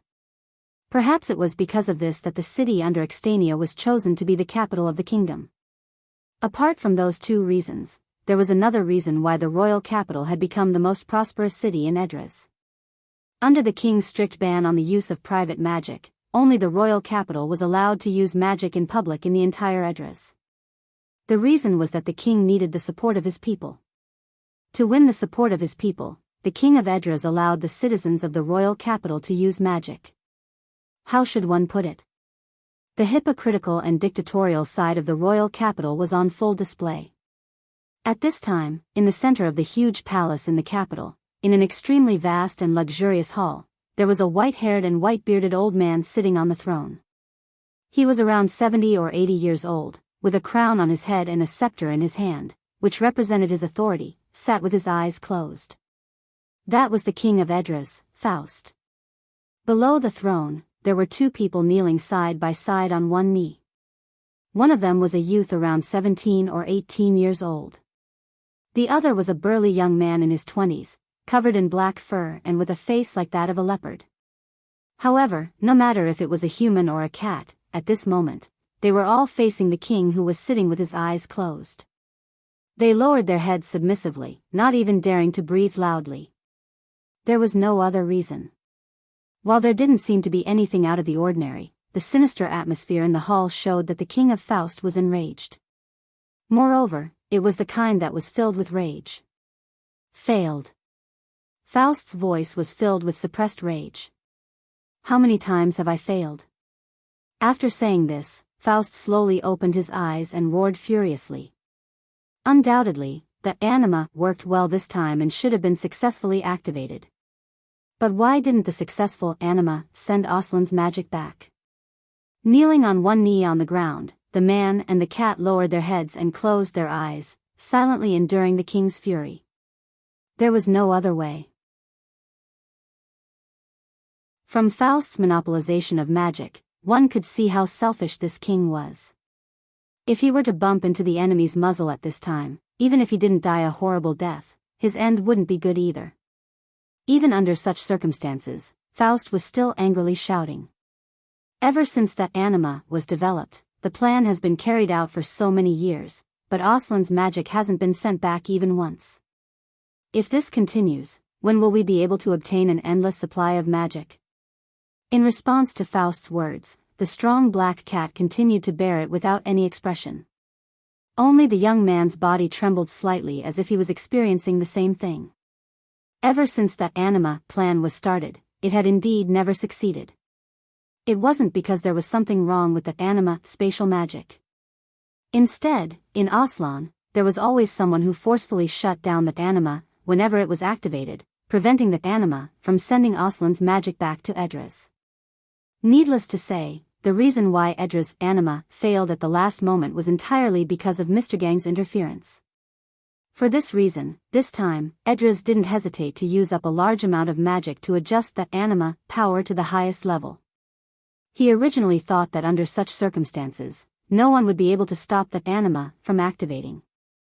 Now that that anima had indeed been successfully activated, Faust, who had received the news at that time, had been really excited.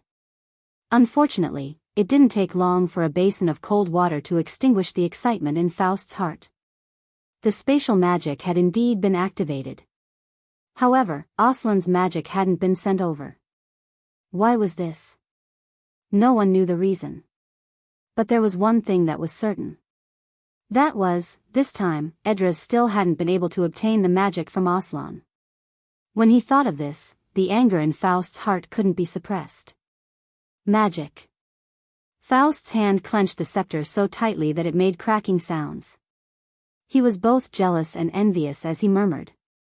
When will I be able to obtain an endless supply of magic like Aslan? At this moment, from Faust's eyes and face, there was only one feeling. Insatiable greed. Just like how greedy people would never be satisfied with limited money, or how greedy people would never be satisfied with a little bit of power, what the king of Edras pursued was endless magic. That was all. After a long time, Faust took a deep breath and suddenly spoke.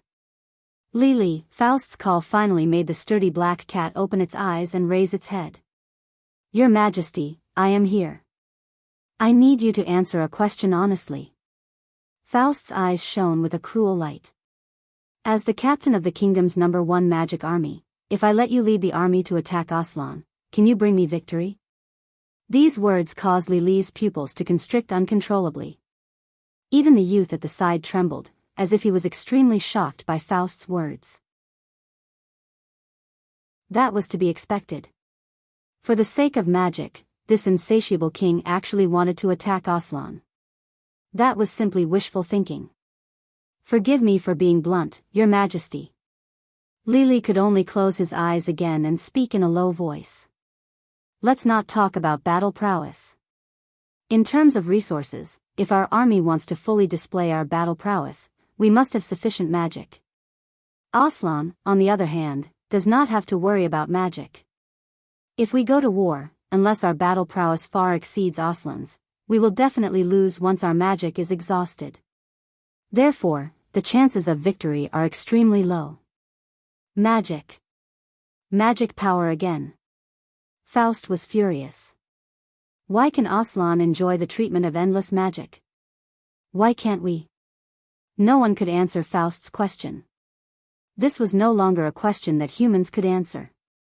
It was a question of the world. Aslan's magic could automatically circulate between all things. Edra's magic, on the other hand, would be exhausted sooner or later.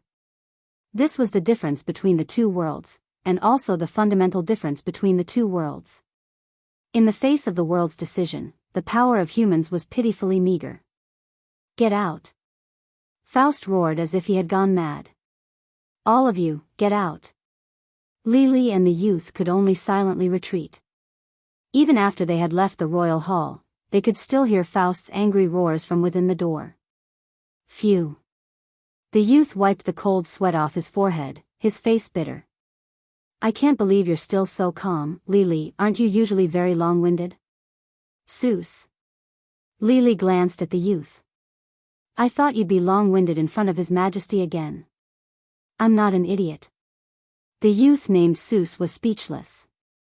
Long-winded in that situation? Then I'd definitely be dragged out and beheaded in public. Hearing this, Lili wanted to say something, but his eyes suddenly froze, and he looked ahead. What's wrong?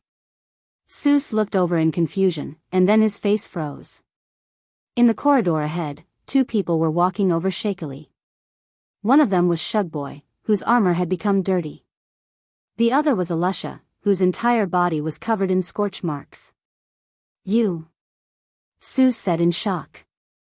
"You." Ignoring Seuss, Alusha went directly in front of Lily, raised her head, and looked at Lily. Her cold voice sounded. "I need your help."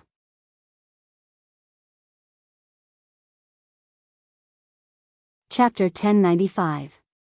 On a wide rocky road, an Arcanatech car was speeding forward at an extremely fast speed. Even though the road was full of potholes, the Arcanatech car's speed did not slow down at all. It was like an off-road race car, madly rushing forward. Yo-ho! In the driver's seat of the Arcanatech car, Naz, who was wearing a pair of goggles and acting like a complete submissive in Fairy Tale, seemed to have been injected with some highly effective stimulant. Not only did he not have a cowardly expression, but he also turned the steering wheel very wildly. His skills were quite superb. This scene made Noah, who was sitting in the back, twitch the corner of his eyes. Originally, Noah had thought that the biggest difference between Aslan's Naz and Edra's Naz was that one was daring and the other was timid and cowardly. Now it seemed that the most fundamental difference between the Naz of the two worlds was their adaptation to transportation. No matter what kind of transportation Aslan's Naz took, he would immediately get carsick. But Edra's Naz not only did not have carsick at all, it seemed that his adaptation to transportation was frighteningly strong. At least, Noah was frightened. "Heh, are you scared?" Lucy, who was sitting in the back with Noah, crossed her arms and had a thought-provoking look. "Although I don't know what the Naz in Aslan's fairy tale is like, but here, although Naz is usually very timid and useless, once he gets in the car, his personality will completely become strong and excited." "I can tell." Noah was speechless for a while. After a while, he sighed and propped his arm up. He looked at the scenery outside the window that was receding at an extremely fast speed and said casually, "I can tell, actually, you didn't have to come with us." After repelling Alussa of Edra's, Noah originally thought that this would more or less give some confidence to Fairy Tale, who was terrified of the fairy hunt, but Noah didn't expect that Fairy Tale would be so confident. In fact, the fact that Alusha was defeated by Noah really made the sorcerers of Fairy Tale really excited. However, after the excitement, the group of magic shooters from Fairy Tale, who had calmed down, immediately panicked like ants on a hot pan. The reason was very simple. It was because the one who defeated Alusha was always Noah, and not the sorcerers of Fairy Tale of Edra's. As for Noah, he would leave sooner or later. At that time, without the protection of Noah, the Fairy Tale of Edra's would face the wrath of the royal army. It was easy to imagine what would happen to the Fairy Tale of Edra's. Hence, after calming down, the entire Fairy Tale immediately busied themselves, assisting Lebby, to repair the magic machine with teleportation function, and moving it to another foothold. Noah, on the other hand, did not make any comments about this. After all, not to mention Edra's fairy tale, even in Aslan's fairy tale, there were only a few people who could compete with Alusha. In the face of such a threat, it was indeed necessary to move the base. However, after Fairy Tale had repaired the magic machine and started to discuss the matter of moving the base, Noah once again made a request to go to the royal capital. This time, the sorcerers of Fairy Tale looked at each other, recalling Noah's astonishing battle prowess. In the end, they did not say anything and nodded in agreement. However, Noah did not expect that Lucy would actually stand up and suggest to lead the way for Noah. At the same time, she also caught the cowardly Naz. "You just need to tell me how to get to the royal capital, don't you?" Noah said as if he was talking to himself. "Aren't you very afraid of the royal army? There's no need to come along, right? In this world, who isn't afraid of the royal army?" Lucy also supported her hand and looked out of the window. She and Noah seemed to be back to back, and her eyes flickered slightly. "If it's possible, I don't want to go to that city, that's like hell to us. If you just want to go there for a vacation, we'll definitely give you a map without a second thought. But you're not just going there for a vacation, are you?" "So?" Noah said. "What's the reason for you to come along?" The one who answered Noah's question was not Lucy, but Naz. Lucy's intuition is very accurate. Holding the steering wheel, Naz, whose personality had completely become strong, grinned without turning his head. You must think that you can definitely bring us a new future, so you want to come along to witness this moment, right? A new future? Noah was silent for a moment, and then shrugged. Even if I plan to do something that may completely change the situation of this world, maybe it's not a good thing for you? Isn't it a good thing? Lucy laughed self-deprecatingly. No matter what kind of future it is there a worse situation than hiding like a rat crossing the street? Noah was speechless. Actually, everyone in the guild knows that if we keep hiding like this, sooner or later, Fairy Tale will still be destroyed like the Magic Guide Guild that was annihilated by the Royal Kingdom. Lucy said so in a rather distant voice. So, even if you don't say it on the surface, everyone must be looking forward to what you can change, right? Unfortunately, all everyone can do is look forward to it. The smile on Naz's face slowly disappeared, and turned into a serious expression. Everyone is still very afraid of the Royal Kingdom, and there's no way to take a step forward. I don't want that. Lucy said directly and cast her gaze on Noah. So, even if you can't do anything, I want to see what kind of changes you can bring to this world. From Lucy's words, Noah did hear a kind of persistence that was unwilling to give in. Presumably, Lucy has long wanted to change something through her own hands, right? It's just that she has never had such an opportunity. What about you? Noah turned his head and looked at Naz. Why are you willing to give me a ride? Me? Naz suddenly smiled. That smile was just like the Naz that Noah knew, full of arbitrary arrogance. Don't get me wrong, although I also have expectations for you, it's not as big as Lucy's. I don't want to have a direct conflict with the Royal Kingdom, and I only came here because Lucy asked me to. If it weren't for the fact that his personality had completely changed after getting in the car, Naz wouldn't have said such a sentence so naturally and matter-of-factly. Instead, he would be crying like a coward, right? Just when Noah was about to say something, a flash of light suddenly exploded in front of the magic-driven car. Boom! An astonishing explosion suddenly appeared in front of the magic-driven car, setting off a strong flame. Naz quickly manipulated the steering wheel, making the magic-driven car turn a corner fiercely. It bypassed the astonishing explosion in a thrilling manner, and drove forward while bumping. Lucy was almost overturned to the ground. She grabbed the chair in an extremely embarrassing manner. After stabilizing her body, she spoke in bewilderment. What happened? Noah also grabbed the door handle of the car tightly. Instead of answering Lucy's words, he suddenly raised his head and looked at the sky through the window. Then, his face gradually took on a fierce look. A bunch of guys who can't learn a lesson. Hearing Noah's words, Lucy also looked at the sky through the window. And the scene in front of her eyes made this girl with a strong character couldn't help but be stunned. In the sky, there were many enormous figures flapping their wings. Surprisingly, it was the huge demonic beast that Alusha rode when she attacked Fairy Tale previously. Such demonic beasts almost covered half of the sky at this time, slowly surging in the direction of the magic-driven car.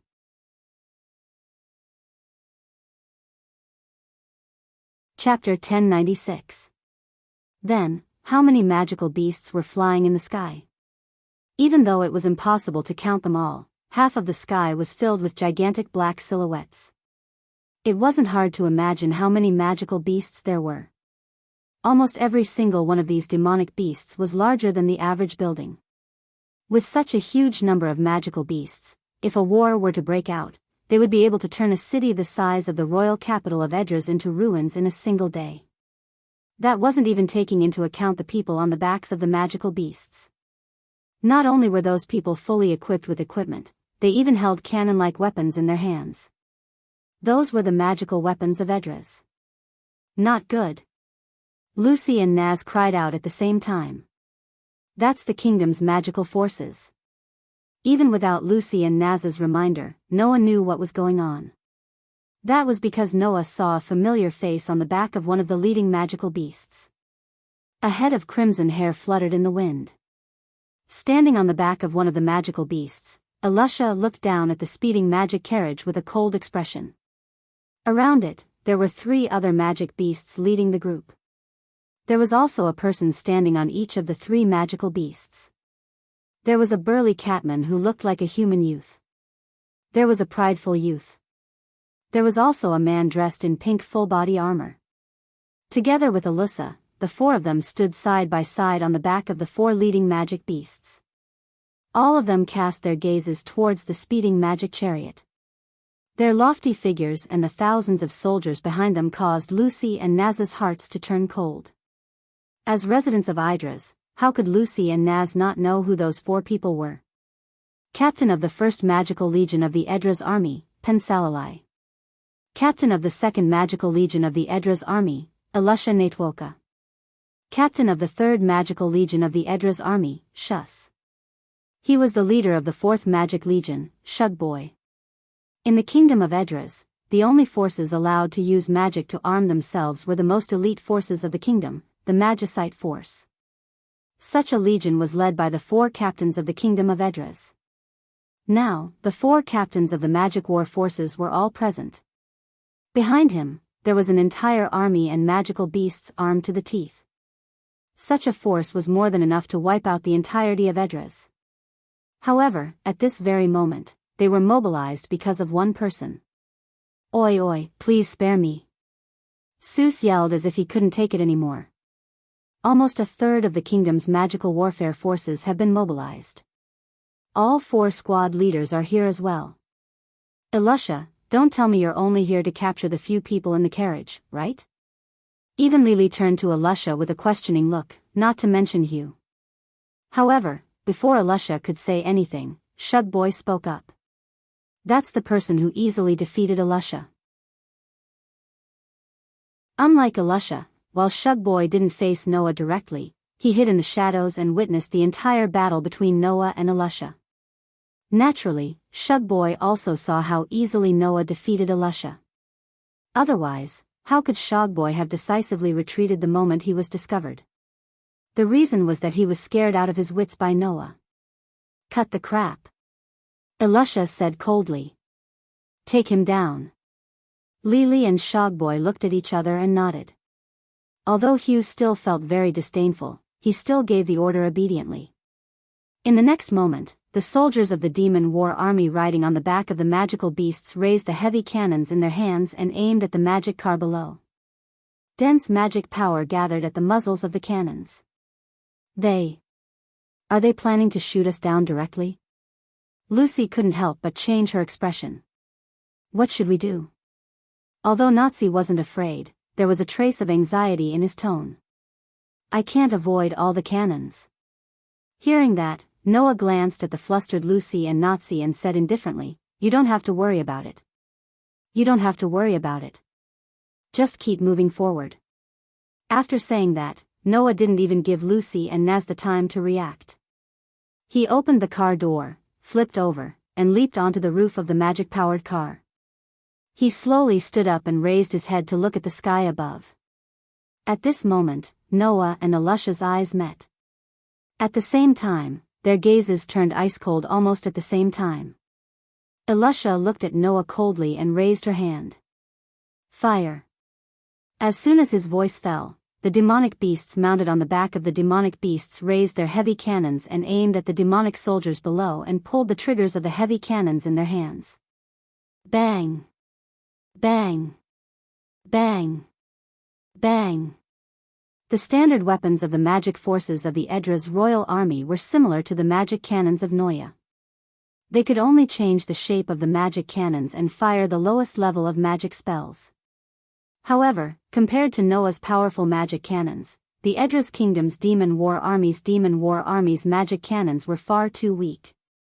In the next moment, around Noah's body, intricate diagrams appeared in the air one after another and gathered a shocking amount of mana.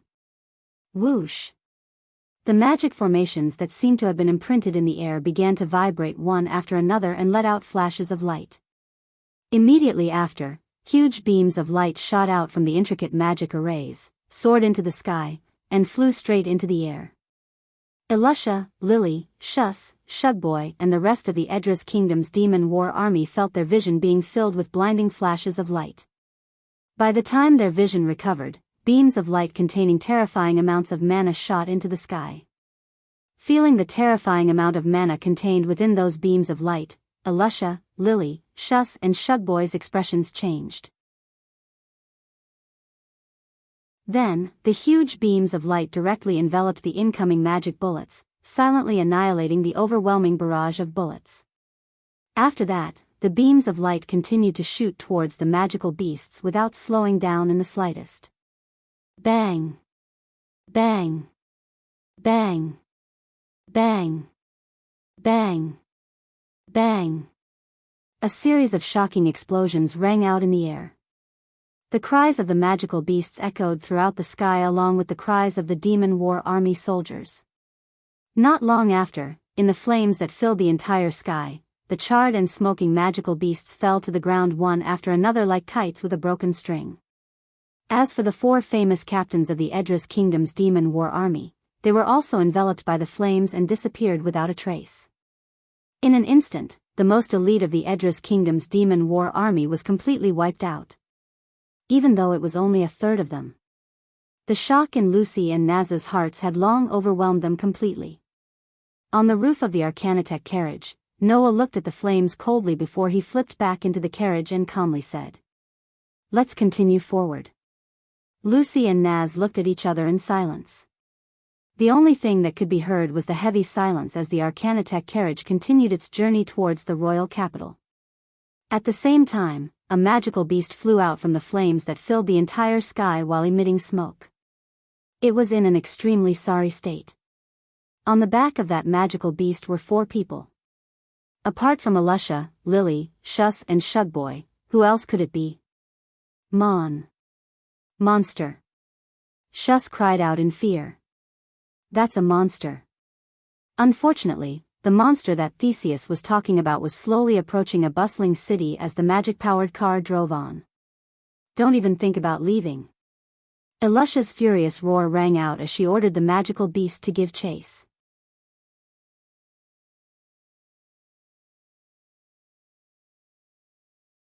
Because what happened next was no longer something they could interfere in.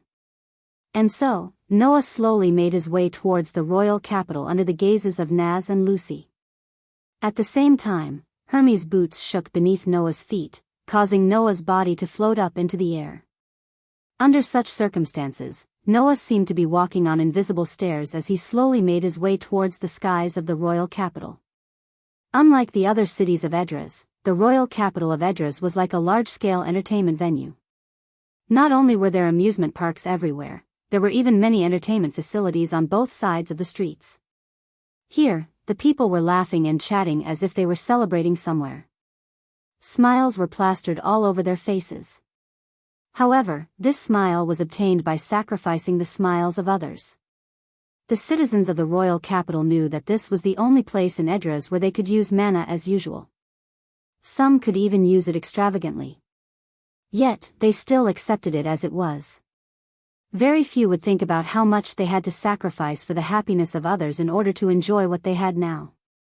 It wasn't because the citizens of the royal capital were scum who deserved to be slaughtered.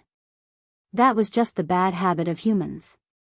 Even if the people who lived in the cities with sufficient water knew that the people who lived far away in the desert were short of water, how many of them could really cherish the water source? Similarly, even if the citizens of the royal capital knew how much the citizens of other places yearned for the blessings of mana, how many of them would truly cherish it? If they didn't experience it themselves, they would never be able to understand the pain of others. Thus, to the citizens of the royal capital, everything that happened next was like hell. Look. At first, it was only because someone had accidentally seen something and pointed to the sky in shock. What is that? Amidst that cry of shock, many people raised their heads and looked at the sky. Then, one by one, they were shocked. From the huge island floating above the imperial city, a group of black figures suddenly flew down, sweeping across the sky and swiftly flying in the direction of the imperial palace. It was a group of cats. It was a group of cats with pure white wings that stood on their hind legs like humans. Seeing such a group of cats flying over, the residents on the street were all shocked. Surpassers. It's the surpassers. It's the angels. Without any hesitation, the citizens of the royal capital all knelt on the ground and kowtowed. As for the army of surpassers, they came to the square of the palace and looked down from above. Leading them was a surpasser who looked like a Garfield cat. If Noah was here, he would definitely be shocked. This surpasser's face was exactly the same as Iyez. And this surpasser did indeed have a name that made people ridicule him. Two Knights. King of the Humans. Two knights shouted towards the palace below. Hurry up and come out to pay your respects. As soon as the voice fell, Faust, who was dressed in splendid attire, immediately walked out of the palace. Under the protection of a large number of soldiers, he looked at the army of surpassers high above and could only obediently lower his head. The great surpassers, the king of humans, is here to pay his respects. Ahem. Two knights coughed dryly and said solemnly. We are here to announce the queen's decree. God's decree? Faust was shocked. Listen well, king of humans. Two knights said with a serious face. We, the supreme queen, foresee the destruction of humans. That one sentence made everyone, led by Faust, dumbfounded. What did two knights just say? The destruction of humans? The destruction of the human race? Faust looked at two knights in bewilderment. That's right. Two knights pulled out the sword at his waist and pointed it at Faust. The humans of Edras will be destroyed by an outsider from Aslan. This is what the queen has explained to us. Wah. What? Faust was shocked again. You're saying that someone from Aslan has come to Edras? This is the queen's decree, it can't be wrong. Two knights looked at Faust closely. For the sake of the humans of Edras, we, the supreme queen, have ordered that you must kill that intruder from Aslan. Kill that human named Noah Dole. Faust's grip on his scepter slowly tightened, a fierce light flashing in his eyes. In fact, as the king of Edras, Faust had long since harbored evil intentions towards the surpassers who ruled over the entire human race. However, it was undeniable that up until now, every decree of the queen was like a prophecy. Not a single one of them was false. Therefore, although Faust wasn't completely convinced by two knights' words, he at least listened. Faust raised his head and looked at two knights with the thought that he would rather kill the wrong person than let the wrong person go. May I ask where that Noah Dole is? When these words left Faust's mouth and reverberated in the surroundings, a voice that seemed like a smile that wasn't a smile suddenly sounded. Are you looking for me?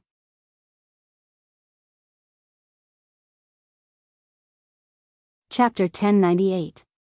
Are you looking for me? When a voice that sounded like a laugh that was not a laugh reverberated throughout the square of the palace, whether it was the surpassers or the royal army that followed the king's lead, all of them were startled and looked towards the source of the voice. In the next second, everyone saw it. A person hovered in the air, a pair of pitch-black eyes looking straight down.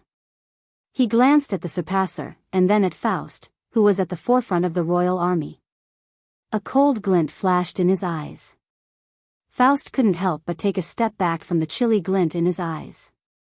He was annoyed that he was afraid of someone of unknown origin, and he shouted angrily, "What are you talking about? Who are you?" As soon as the voice rang out, the surpassers reacted. Foolish human. The second knight seemed to be very angry. Tell me your name. Noah glanced at the second knight. Although he was surprised that the second knight looked exactly the same as the first knight, he had seen many people who looked exactly like Aslan in Edras and was already used to it. Ignoring the second knight, Noah looked directly at Faust. Are you the king of Edras? This sentence caused Faust's eyes to widen. In Edras, who did not know the king? Unless this person was not from Edras. You. Faust said in shock. Are you the person from Astra? Hearing Faust's words, the surpassing transcendents, who were furious at being ignored by Noah, were all surprised. I see. The second knight's face was tense as he looked directly at Noah. Are you the Noah Doria that Her Majesty mentioned? Hearing this, Noah frowned. How do you know my name? Humph. The second knight seemed to be mocking Noah's ignorance. He pointed the sword in his hand at Noah and loudly declared. We, the Supreme Queen, are the gods of this world. There is nothing we do not know. Gods. Noah seemed to have heard something funny. He closed his eyes slightly, and when he opened them again, a cold light flashed in his eyes. What a coincidence, I am a Godslayer. As soon as he finished speaking. Boom! Suddenly, a wave of violent magic burst out from Noah's body like a stormy sea. It turned into a substantial shockwave that shook in all directions. Boom boom boom boom boom. The shockwave made of pure magic swept across the surpassers flying in the sky.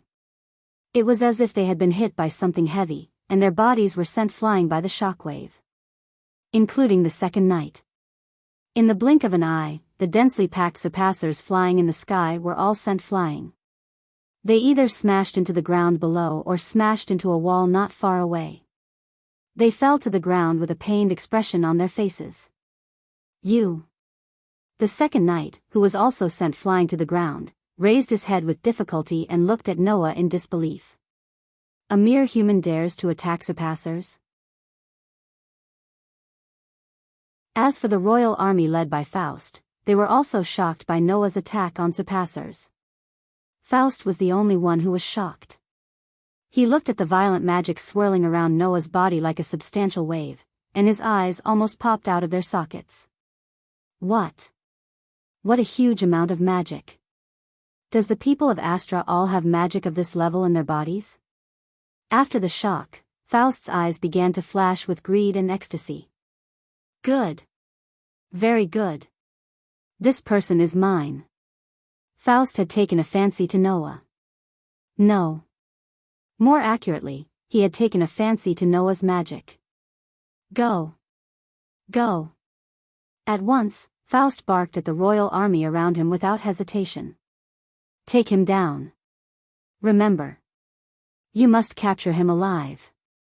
The royal army, who had been awakened by Faust's order, finally reacted. Since they were able to stand by Faust's side, it was only natural that the royal army was equipped with magic as well. Thus, under Faust's orders, the soldiers of the magic army set up their magic cannons and aimed them at Noah. Noah also noticed the greed and ecstasy in Faust's eyes. After understanding Faust's thoughts, Noah laughed. It was a laugh that pierced through one's heart. Do you really want magic that much? One by one, beautiful magic formations suddenly fluctuated in the space around Noah, absorbing the seemingly substantial magic waves that were hovering around Noah. They flowed into them, turning into pure magic light that gradually shone. In that case, I'll give you what you want the most in the most direct way. You have to take it well, Your Majesty. The terrifying magic fluctuations from the sky caused Faust's heart to suddenly shrink, and an expression of horror appeared on his face. Just as the magic in the magic formations was about to turn into light beams and envelop the palace below, a cold, angry shout rang out from the other side of the sky. Don't even think about it. Accompanied by such an angry and cold shout, a huge black shadow suddenly swept over Noah's head. Immediately after, a figure jumped down from the huge black shadow and landed in Noah's direction, following the direction of gravity and the whistling of the wind. Supersonic spear. Rich magic power surged from the cold iron spear in the figure's hand, causing the steel spear to emit a dazzling light. Then, its entire appearance changed. Whoosh! Without any warning, the tip of the spear that had changed its appearance vibrated with an extreme impact force, causing the spear to completely turn into a dazzling meteor. It pierced through the sky at an astonishing speed and violently pierced towards Noah's direction. Clang! The crisp sound of steel colliding with steel spread out in the air like a sound wave. The loud sound of the collision caused many people's eardrums to hurt slightly, and they could not help but cover their ears.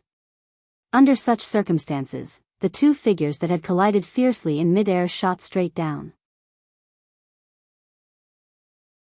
In the end, they crashed heavily into the ground, stirring up a thick cloud of dust.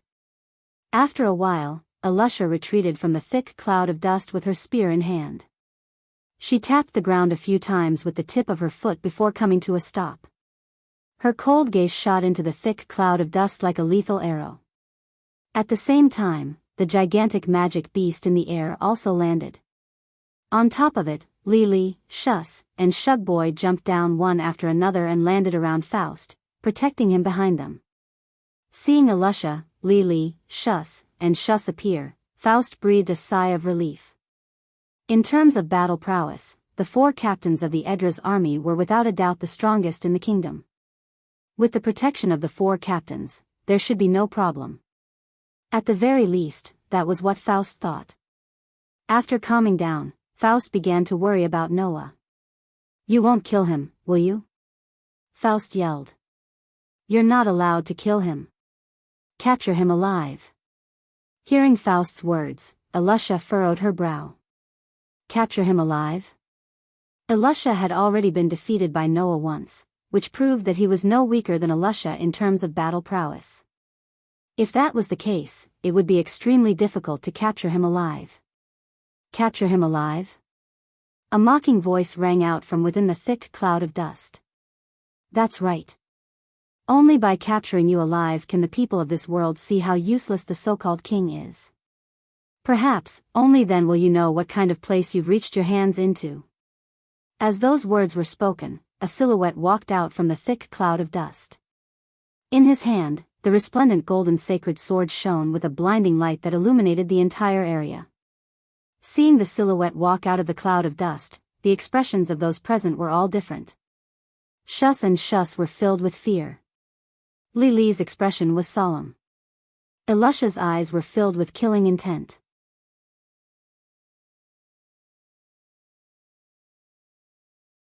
Chapter 1099. Whoosh.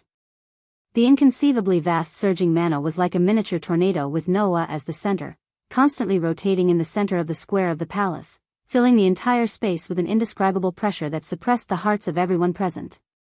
Alusha stared coldly at Noah, who seemed to have transformed into the eye of a typhoon, with her palms drenched in sweat. Even so, Alusha still gripped the spear of 10 abstinences tightly and whipped it out. With a spin, the black shadow of the spear tore through the air, bringing with it a powerful gust of wind that blew away some of the pebbles on the ground. The tip of the spear was pointed at the ground as dense mana surged out of Alusha's weapon. However, compared to Noah's mana, which was so dense that it was almost tangible, the amount of mana stored in Alusha's weapon was pitifully low. Faust's gaze towards Noah only grew more and more heated and greedy. Alusha, Lili, Shus, and Shugboy's expressions also grew more and more solemn. Shus and Shus' faces even stiffened up. What's wrong? Noah's gaze swept past Alusha, Lili, Shus, and Shus as he coldly laughed. You're not going to attack? Seeing how easily Noah handled the situation, let alone Alusha and Lili, even Shus and Shus couldn't help but feel a sense of anger. At this point, Alusha and the rest understood how terrifying Noah was. However, whether it was Alusha, Lili, Seuss, or Shogboy, they all understood one thing. If they didn't take Noah down, there would be no way for them to settle this peacefully. That was why they had no choice but to fight to the end. Understanding this, Lili stepped forward. With a flip of his hand, he pulled out a large sword from under his cloak. Although Seuss and Shugboy were a little fearful of Noah, when they saw Alusha and Lili stand out, they immediately clenched their teeth. One of them unsheathed a sword from his waist, while the other pulled out a magic wand from his bosom. In the next moment, with Alusha taking the lead, waves of mana began to surge out of the magical weapons in the hands of the 4 captains of the demonic battle troops, causing waves of powerful aura to rise continuously. They firmly locked onto Noah, causing the atmosphere to become increasingly tense. Gulp! Within the army that surrounded the plaza, someone couldn't help but swallow a mouthful of saliva. At this moment, that voice, which was originally not very clear, was like a huge rock being thrown into a calm lake, causing the entire hostile atmosphere to explode in an instant. Do it! At almost the same time, Alusha and Lili yelled out. The moment the shout fell, the long spear in Alusha's hands suddenly shook with a strong force. she stomped her foot on the ground fiercely. With a bang, she turned into a stream of light and shot straight in the direction of Noah. The moment Alusha moved, Lily, Shus, and Shus followed suit and charged towards Noah's direction alongside Alusha. With a wave of the magic weapons in their hands, the sharp sound of air being torn apart could be heard. The weapons of the 4 captains of the Edra's royal army all transformed into powerful flashes that tore through the air and headed towards Noah. Looking at the 4 flashes of light that shot towards him, Noah's hand trembled slightly.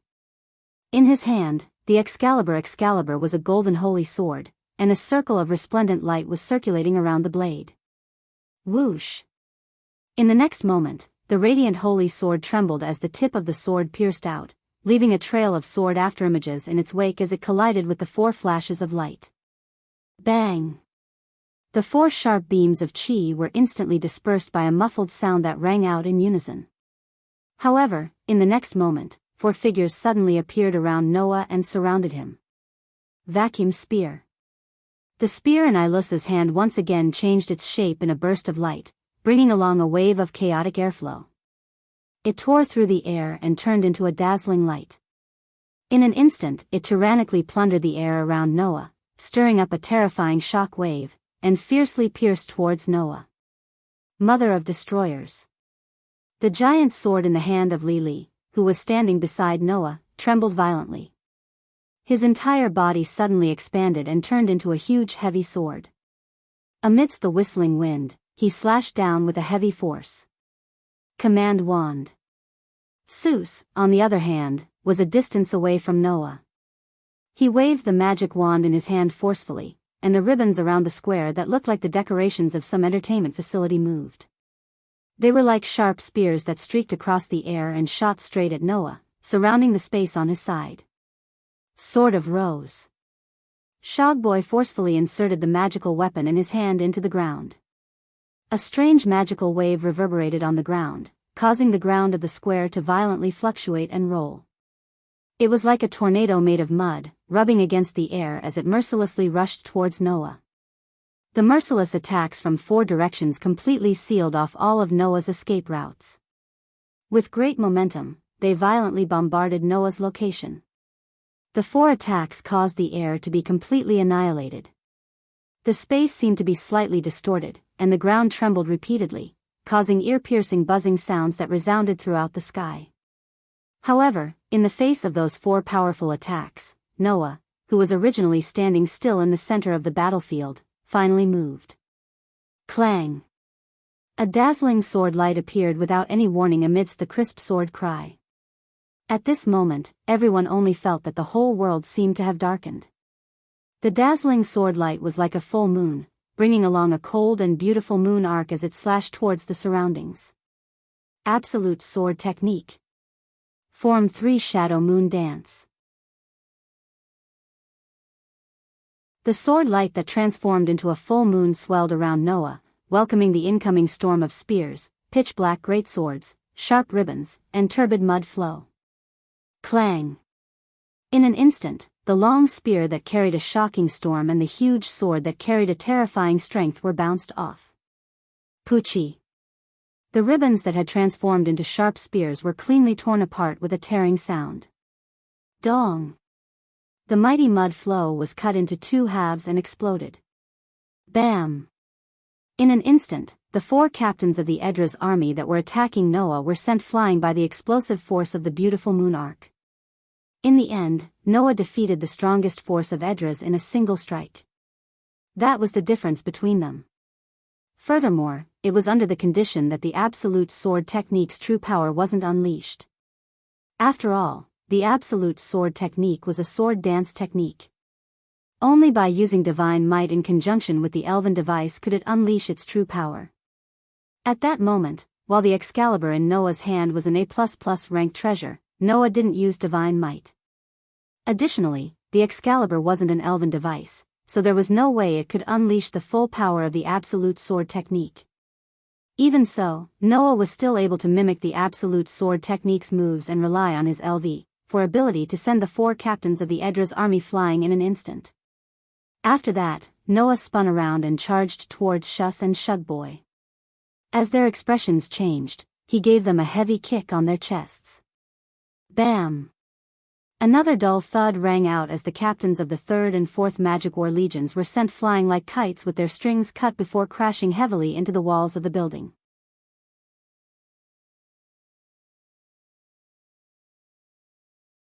Chapter 1100.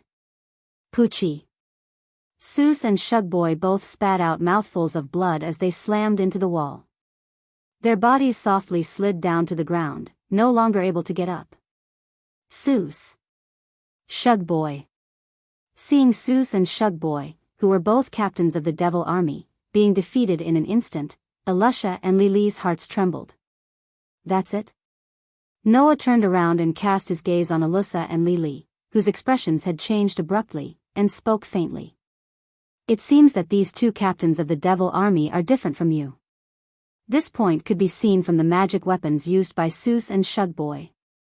Seuss's command wand seemed to be able to give life to inanimate objects and control them. Shugboy's rose sword was able to soften everything it touched. It was also a magic that could only be used against inanimate objects. These two people's magic was the type of magic that was used by manipulating existing objects. Apart from the magic, there was nothing special about them. That is to say, Seuss and Shugboy were only relying on the power of their magic weapons to fight.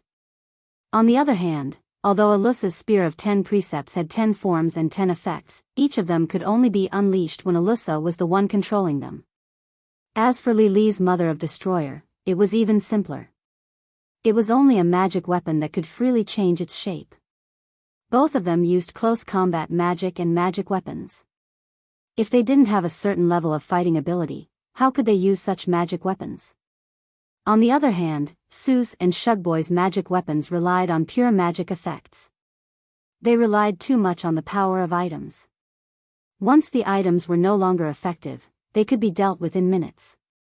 Only you two are a bit interesting. In front of Alusha and Lily, Noah raised the Excalibur in his hand and pointed it at the stiff-faced Faust. He spoke indifferently to Alusha and Lily, so, you two have to work hard and see if you can defeat me. Otherwise, I don't need to say what will happen to the king you are loyal to. You should understand, right? These words made Faust's face turn furious, while Alussa and Lily's faces darkened at the same time. In the next second, Alusha and Lily's figures suddenly trembled and turned into two indistinct shadows, separating from each other. In the end, they formed a rather strange arc, as if they had purposely made two large circles, one on the left and one on the right, towards Noah. Sonic Spear. The long spear in Alusha's hand suddenly changed shape. The magic surging on it caused Alusha's speed to suddenly increase dramatically. As her figure flashed, the sharp sound of the air breaking was incessant. Even if it was not the true speed of sound, it was indescribably fast. Obviously, the so-called Sonic Spear was a magic that could increase the speed of movement and attack by several times. As for Lily, it was even simpler. A pair of pure white wings unfolded on his back. With a flap of his wings, his speed increased to a level comparable to Alusha's. Glancing at the two indistinct shadows rushing towards him, Noah's eyes flashed, but his body did not move an inch. After a short moment, a stab and a slash suddenly arrived, causing the sharp energy to tear through the air with ear-piercing sounds. One on the left and one on the right, they fiercely attacked Noah. One on the left and one on the right, two completely opposite directions. It was destined that if Noah intended to defend, he would only be able to defend against one of them, while the other would inevitably hit him. Unfortunately, even the attacks launched by Alusha, Lily, Seuss, and Shugboy from 4 directions had been neutralized by Noah, not to mention the attacks from 2 directions. Thus, under the countless gazes of the surrounding devil army, until Alusha's fierce stab and Lily's sharp slash gradually arrived, the Excalibur in Noah's hand shook. Clang! Amidst the crisp sword cry, 2 sword lights suddenly flashed at the same time, shooting out and heavily colliding with the long spear in Alusha's hand and the huge sword in Lily's hand. Clang!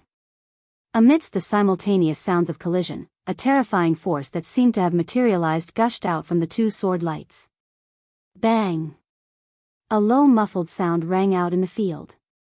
The astonishing force from the two sword lights gushed out like a flood, directly causing Alusha and Lily's figures to explosively retreat by nearly a dozen steps. Every step left a deep mark on the ground. In terms of physical strength, Lily seemed to be much stronger than Alusha. After a short while, he stabilized his body, but when he felt the numbness in his sword-wielding hand, his heart was somewhat shocked. This guy, what a terrifying strength. Just as this thought flashed across Lily's mind, a voice that seemed to laugh faintly sounded beside him.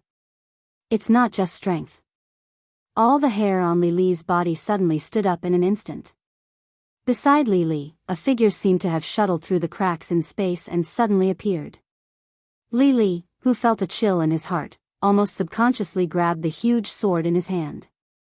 With a whistling gust of wind, he viciously slashed at the figure beside him. Clang! The golden holy sword and the pitch-black huge sword were like needles against each other as they collided with each other, giving rise to the sound of metal clashing against metal. However, those with discerning eyes could see that Noah's skill was definitely superior. As for why, at this moment, the tip of the golden holy sword in Noah's hand actually pointed at the huge sword that Lily had slashed horizontally, blocking it. That was not a flat blade, but a straight line of the blade. Noah was actually able to use the tip of his sword to precisely point at the straight sword edge. His eyesight was strong, and his skill was simply unimaginable. However, a fierce light appeared in Lily's eyes. He actually abandoned the sword in his hand and with a fierce aura, he pounced in front of Noah. In the next moment, Lily stretched out both hands and under Noah's astonished expression, he firmly grabbed Noah's shoulders. Then, Lily let out a low roar. Now is the time. Following Lily's low roar, Noah felt it. A figure instantly flashed behind Noah. Let me show you the strongest form of my Spear of 10 Precepts. The magical weapon in Alusha's hand emitted a shocking light, turning into an extremely gorgeous ceremonial spear.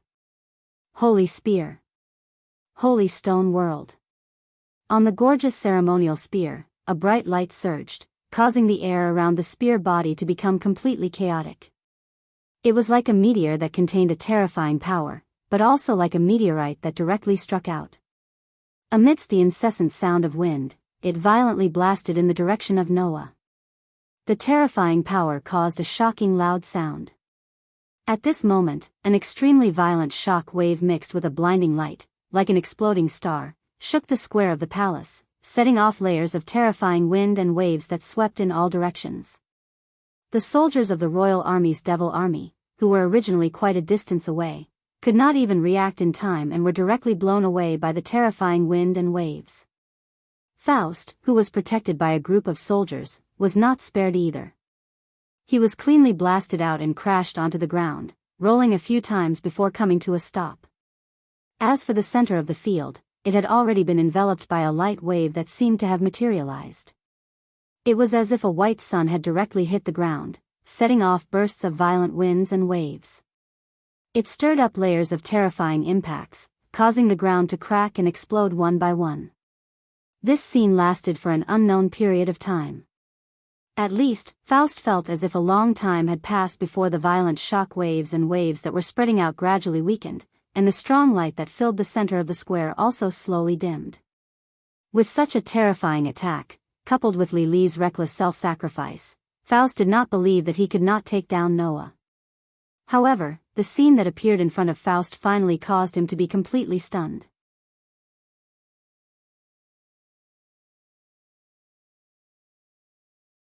Chapter 1101. The violent wind and dazzling light gradually subsided, causing the entire square of the palace, which seemed to be shaking the heavens and earth a second ago, to slowly return to its calm state. If it weren't for the fact that the ground was already riddled with holes and the surrounding demon army soldiers were lying on the ground moaning and groaning, and there was even a huge crater at the center of the impact, no one would believe that such a terrifying thing had just happened. However, this was not something that Faust was concerned about.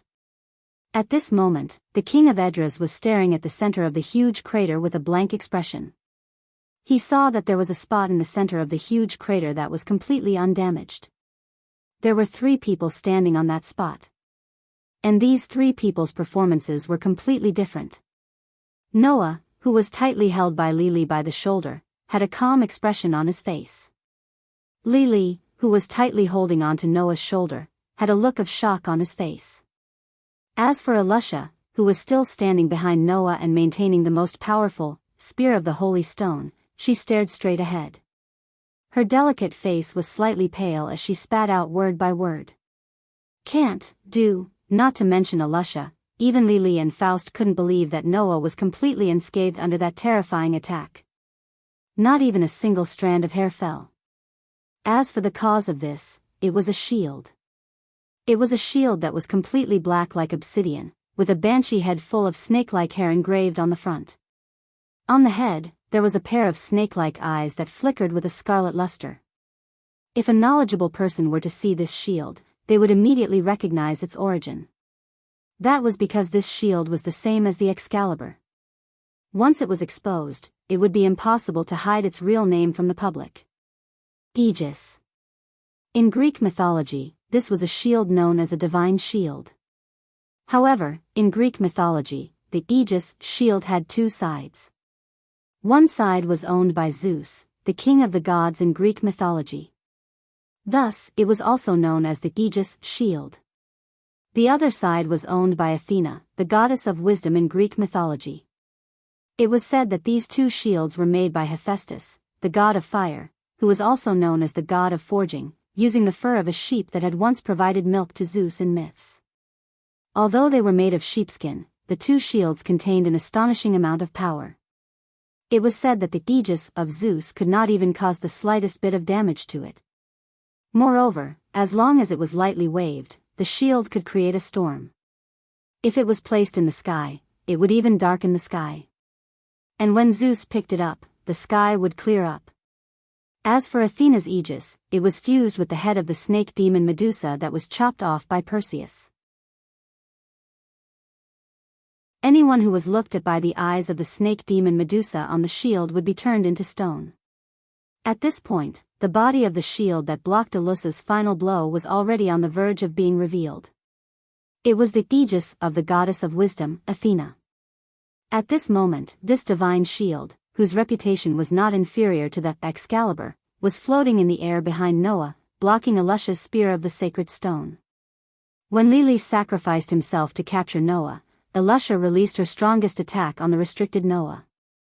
Astonishingly, this shield appeared out of nowhere and completely blocked Elisha's strongest attack.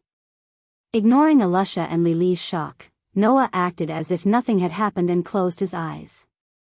To be able to force me to take out this shield, you should be proud. As soon as he finished speaking, golden ripples suddenly appeared around the Aegis. Within the ripples, silver chains with different shapes at the tip and flowing with golden light burst out like long whips. With Noah as the center, they crazily danced. Bang! Elisha and Lili, who were completely unable to react, were ruthlessly smashed by the crazily dancing silver chains. In a neat muffled sound, they were both sent flying and smashed onto the ground. Their bodies rubbed against the ground for quite a distance. Goo! Ugh! Elisha and Lili, who had no means of defense, let out a muffled groan. After falling to the ground, their bodies trembled, but they could not stand up no matter how hard they tried. At this moment, the silver chains and the pitch-black shield turned into a burst of light particles and dissipated in the air, returning to their owner's treasury, including the Excalibur in Noah's hand. At this point, in the entire palace square, apart from Noah, no one could stand like they had at the beginning. Whether it was the surpassers who were blown away by Noah at the beginning, the Devil Army members who were affected by the aftermath of Elisha's strongest attack, or the 4 captains, all of them were scattered all over the ground. Noah stood in the middle of the messy field that was full of people and cats. There were potholes everywhere, and there was a huge hole in the middle. Noah stood in the only undamaged spot, looked around, and then cast his gaze on Faust. Faust, who was paralyzed on the ground, suddenly trembled, and a somewhat fearful expression finally appeared on his aged face. Under Faust's gaze, Noah lifted his feet and walked towards him step by step. Suddenly, Faust seemed to be stimulated by something. He moved his butt and followed Noah as he walked and retreated. His voice trembled as he muttered absent-mindedly. Don't come over. Don't come over." Noah acted as if he did not hear anything. He stared at Faust and continued to walk towards him. Don't come over. Don't come over." Faust's voice finally raised. "Didn't I tell you not to come over?" After saying that, Faust suddenly raised the scepter in his hand. Wang! The tip of the scepter that Faust raised suddenly bloomed with a strong light. Immediately after, Faust's scepter shot out a bolt of lightning, which cut through the air and landed directly on Noah's body. Bang! An explosion sounded, and a burst of dense fire and smoke spread out, shrouding Noah's position. Seeing this, Faust's face was filled with joy, but the next second, he immediately froze. Within the dense fire and smoke, Noah's figure continued to walk out, unscathed. Even his expression did not change in the slightest. Ah! Faust madly waved the scepter in his hand again and again, causing streaks of lightning to turn into gorgeous flashes that enveloped Noah's body. Bang bang bang bang bang. All of a sudden, continuous explosions sounded one after another. Bursts of flames and smoke also vibrated from Noah's body one after another. However, Noah still acted as if he did not feel anything. He ignored the bolts of lightning that shot towards him, withstanding them as he walked towards Faust. If it was Alusha, Lily, Seuss, or even Shogboy's magic that did not directly affect Noah's body, then so be it. A direct magic attack like Faust's would not have any effect in front of Noah's curse resistance. Therefore, when Noah arrived in front of Faust, the mana stored in Faust's scepter had already been exhausted, but it did not even mess up Noah's clothes. Then, under Faust's horrified expression, Noah suddenly stretched out his hand, grabbed Faust's collar, and lifted him up. "When I think about how you almost threatened my companions, I feel like vomiting." As soon as he finished speaking, a powerful fist suddenly landed on Faust's face. Bang! With a muffled sound, Faust screamed as he was sent flying by Noah's punch. He smashed into the ground not far away, and after twitching a few times, he could no longer move.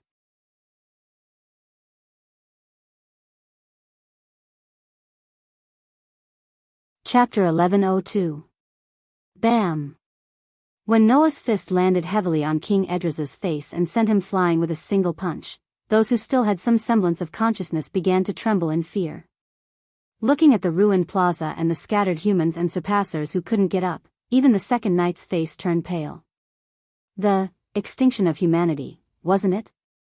The nightmarish scene in front of him was like the first act that symbolized the destruction of mankind, wasn't it? Of course, that was an exaggeration. It was impossible for Noah to destroy the humans of Edris for no reason, and it was even more impossible for him to slaughter all the humans of Edris for no reason. Noah only had two goals for his trip to Edris. First, to find the culprit behind the anima attack on Magnolia and settle the score. Second, to completely eliminate the threat of the anima to Aslan. Apart from that, there was no third goal. Unfortunately, the second knight didn't know what Noah was thinking and believed in the orders of the Queen of Surpassers. All of this was just the beginning of the extinction of humanity. Putting aside the fact that two knights had been accused of something that didn't exist for no reason, his objective was to uncover the king of Edris and get rid of the royal army that was aiding him. To Noah, this was only the beginning of his journey to Edris. After all, Noah still had to find the magical device of the anima and destroy it. He also had to settle the score with the Queen of Surpassers. Furthermore, if he only destroyed the magical device of the anima, he couldn't guarantee that there wouldn't be a second anima in this world. In order to prevent that anima from becoming a threat to the guild and his companions, Noah and Mr. Gang had already discussed a countermeasure before coming to Edris. A countermeasure that could change the world. That was why this was just the beginning. Looking at Faust, who had completely fainted, Noah turned around and immediately planned to leave. However, at that moment, a voice squeezed out with great difficulty. "It's not over yet." Hearing this voice, Noah narrowed his eyes and turned to look at the source of the voice. There, Alusha used the spear of the 10 Commandments to support her body. She stood up with great difficulty and stared at Noah. I haven't lost yet. This scene was very similar to when Noah defeated Alusha. I can't lose. Alusha gritted her teeth so hard that blood flowed out of her gums. She struggled to support her body and raised the magical weapon in her hand, aiming it at Noah. I can't lose. After saying that, Alusha stomped on the ground and charged towards Noah. The spear of the 10 Commandments in her hand turned into a ray of light and violently pierced towards Noah's head. However, in the face of this fierce attack, Noah tilted his head slightly. Swoosh! The sharp tip of the spear brushed past Noah's cheek and stabbed into the air. Alusha, who had used all her strength to stab with the spear, was already exposed. As long as Noah threw a punch that was neither too light nor too heavy, then that punch would definitely hit Alusha and make her unable to stand up again, right? However, Noah didn't move. He looked at Alusha's face and said coldly, "You've already lost." It was the same as when he defeated Alusha. This time, Noah said the same thing. And it was this sentence that made Alusha go crazy. I didn't lose. As if she didn't care about her injured body, Alusha shouted crazily. For the eternal magic. I can't lose. After saying that, the spear of the 10 Commandments in Alusha's hand turned into a series of spear shadows and continuously shot towards Noah's direction. In the face of the continuous thrusts, Noah's expression didn't change in the slightest. He just gently moved his feet, and like a piece of paper, he dodged Alusha's crazy thrusts one by one. On the other hand, Alusha was still roaring madly while thrusting forward like a madman. How can I lose? If I lose, this world will completely lose its magic. How can I lose? How can I lose? This sentence, rather than saying it to Noah, it was more like Alusha was saying it to herself. Relying on this determination, Alusha was able to squeeze out the energy that she shouldn't have left and crazily attacked Noah. As a person of Aslan, you enjoy things that we don't have. How can you understand our despair? How can you understand our fear? How can you understand our uneasiness? Whether it was in Aslan or Edras, magic was a part of civilization. People used magic to make fires and cook. People used magic to transport themselves. People used magic to communicate. People used magic to do their work. To the people of Aslan and Edras, magic could be said to be something that they relied on for survival. And these magic, if they wanted to activate it, all required magic. Without magic, it would be like modern humans without electricity and steam. The entire society would return to ancient times. Who wouldn't feel uneasy? Who wouldn't be afraid? Who wouldn't be afraid? Gazing at Noah's indifferent expression, Alusha gritted her teeth and finally yelled out. You're right. Once the magic is exhausted, this world will be destroyed. This sentence finally made Noah react. Once the magic is exhausted, the world will be destroyed. Raising his head fiercely, looking at the crazy Alusha, Noah's face was filled with extreme anger. Stop joking. Dodging the incoming spear, Noah clenched his fist and punched out. Peng dash. The heavy punch landed on Alusha's abdomen without any deviation, making Alusha's body bow. At the same time, Noah raised his knee and heavily hit Alusha's chin, making Alusha groan and her whole body float in the air. That's right. I don't know how desperate, fearful, and uneasy humans will be if the magic of this world is exhausted. But I understand the world better than any of you. When Alusha was floating in the air, a hand suddenly stretched out and grabbed Alusha's collar, fiercely dragging Alusha back. Even if they are destroyed to pieces, they still don't give up hope. An elbow hit Alusha's face, making Alusha stagger back a few steps. Even if they lose their other half, they are still waiting for another chance to recover. A heavy punch landed on the other side of Alusha's face, making Alusha's body tremble violently and continuously retreated. Even if they are lost in a place that doesn't belong to them, they still emit their own light. A whip leg with a whistling wind kicked Alusha's abdomen fiercely, making Alusha's mind blank. She could no longer feel any pain. They are so strong, how can they be destroyed because of a mere magic exhaustion? Before Alusha could bend down again, Noah suddenly grabbed Alusha's throat and lifted her up. Looking at Alusha, who had lost all strength to resist, with her hands and feet hanging down, and even her eyes unfocused, Noah coldly snorted. "You guys, don't underestimate this world." After saying this, Noah suddenly let go of his hand and threw out another punch. Bang! The last punch finally made Alusha fly out like a kite with a broken string, hitting the trunk of a tree. She softly slid down and sat on the ground. Her vision was already blurred. However, Alusha still stared at Noah, who was standing in front of her, tears falling from her eyes. "We just want to survive." Hearing this, Noah stared at Alusha, who was sitting on the ground leaning against the tree trunk. The anger in his heart gradually subsided, and he closed his eyes. Without magic, humans still have physical strength. Without magic, humans still have bodies.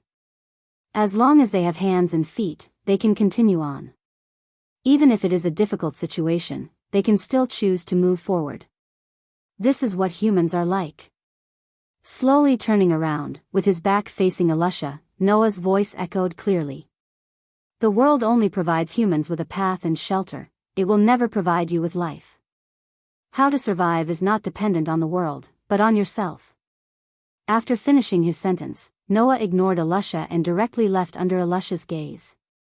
Looking at Noah's gradually fading back, Alusha's eyes fluctuated, and she gradually lost her mind. "Rely on yourself." The pain from her body began to return, and Alusha's mind gradually regained its clarity. At this moment, Alusha's uneasiness, fear, and despair towards the result of magic exhaustion did not disappear, but it was forcefully squeezed into another kind of emotion. This kind of emotion was called hope.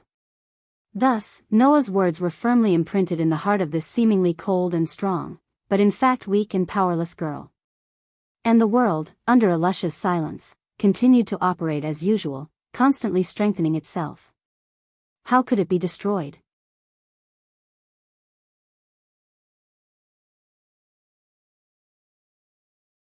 Chapter 1103.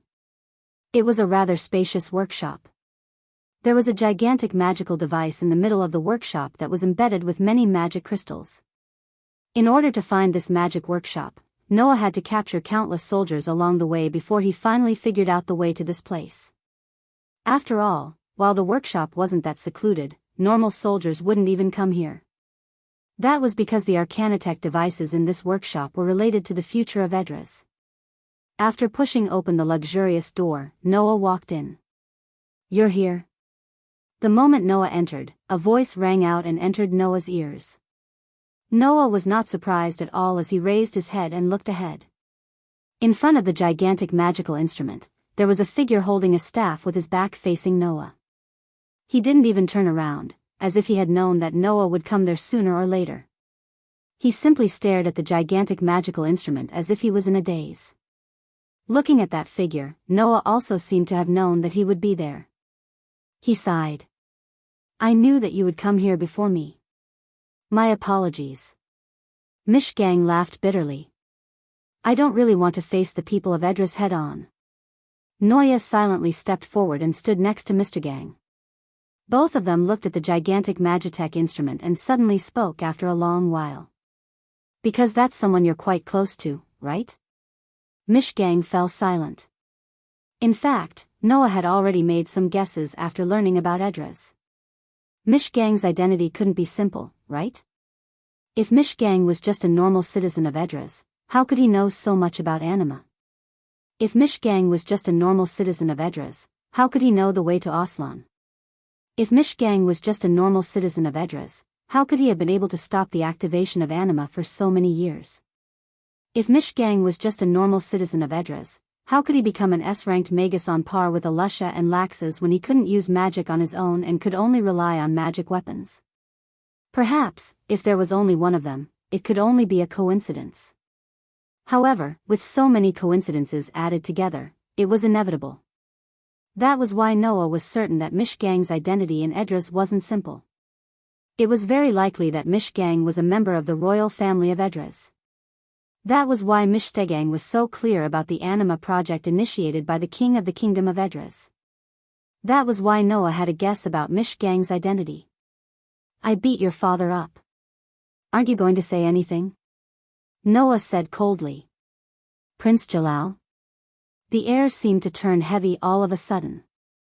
Mishstegang didn't answer, but asked the question abruptly. You didn't make things difficult for Lili, did you? Why? Noah raised an eyebrow. Are you on good terms with Lili? Lili is my savior, Mishgang said as he tightened his grip on the staff in his hand. As a surpasser, Lili should have lived in Extania and enjoyed the respect of humans. However, he was chased out by the surpasser race for the sake of saving me, who was injured when I was young. In Edras, all humans were governed by surpassers who called themselves angels. As a god, the queen had the power to decide the life and death of humans and control their numbers. If Mishgang had really been severely injured when he was young, then the Transcendents believed that it was the queen who had decided on his death. Under such circumstances, if Lili saved Mishgang, who was on the verge of death as a human, the surpassers would think that he was disobeying the queen. Additionally, Lili brought Mishgang back to Extania to save him. That was a taboo in Extania, where humans weren't allowed to enter. As a result, Lili was chased out of Extania. That was also the reason why a supreme being who should be worshipped by humans would become the leader of the magic forces of the Edras royal army. I see, Noah said with a nod. Don't worry. I only made him lose his ability to fight. I didn't injure him that badly. That's good, Mishgang said with relief. The scene once again returned to its silent state. Have you really made up your mind? Noah asked all of a sudden. If that's the case, the world will truly descend into chaos. Hearing Noah's words, a hint of hesitation flashed across Mishgang's eyes. However, he soon regained his resolve. Chaos is only temporary. In a situation where we can only face reality, people will quickly get back on their feet in order to survive. However, if we don't solve the problem of mana in this world, the conflict will never disappear. So, instead of inciting conflict for the sake of eternal mana, wouldn't it be better to let go of what should be lost and let mana disappear from this world? Noah couldn't help but sigh. I have to say, you are quite decisive. Super secondary spatial magic, Anima. The use of this spell was to open up a pathway between Azran and Edras and absorb Azran's mana into Edras for Edras to use. Naturally, since he was able to absorb Aslan's mana into Edras, then as long as he reversed the Anima, he would be able to reverse the flow of Edras' mana into Aslan. That was what Mishgang was prepared to do. As long as mana forever disappears from this world, magic can no longer be used. Even Anima is the same. Mishgang's tone was not perplexed at all. When that happens, Anima will no longer be a threat to Azran. Isn't that what you want to do? But I didn't want to go to this extent at first, Noah said calmly. At first, I only wanted to destroy this magical device and get rid of the culprit. I wanted to change the world to someone more pleasing to the eye so that they wouldn't have any ill intentions towards Azran. However, that was only treating the symptoms and not the root cause. As long as the problem of mana exists in this world, the conflict over mana will never stop. Under such circumstances, Azran, who is full of mana, will not be able to stay out of it. Mishgang turned around and looked at Noah. Moreover, didn't you not get rid of the culprit? Hearing that, Noah was speechless. After a while, he turned around and looked at Mishgang. Who do you think I'm doing this for? Mishgang was speechless as well. Why didn't Noah get rid of Faust?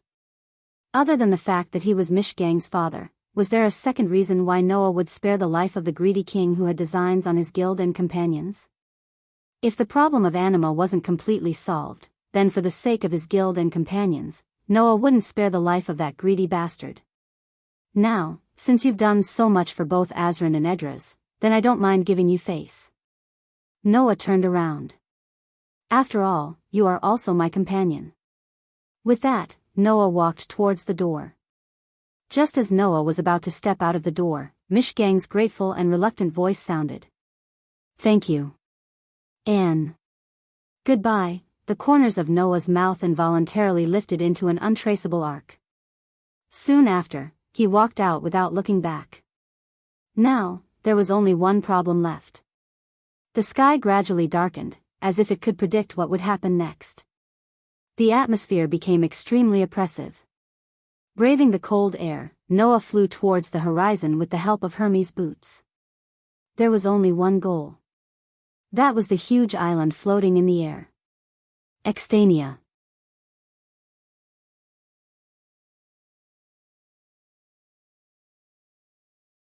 Chapter 1104.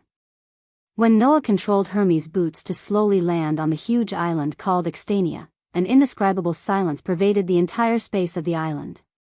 Regardless of the strange atmosphere, Noah raised his eyes and looked around.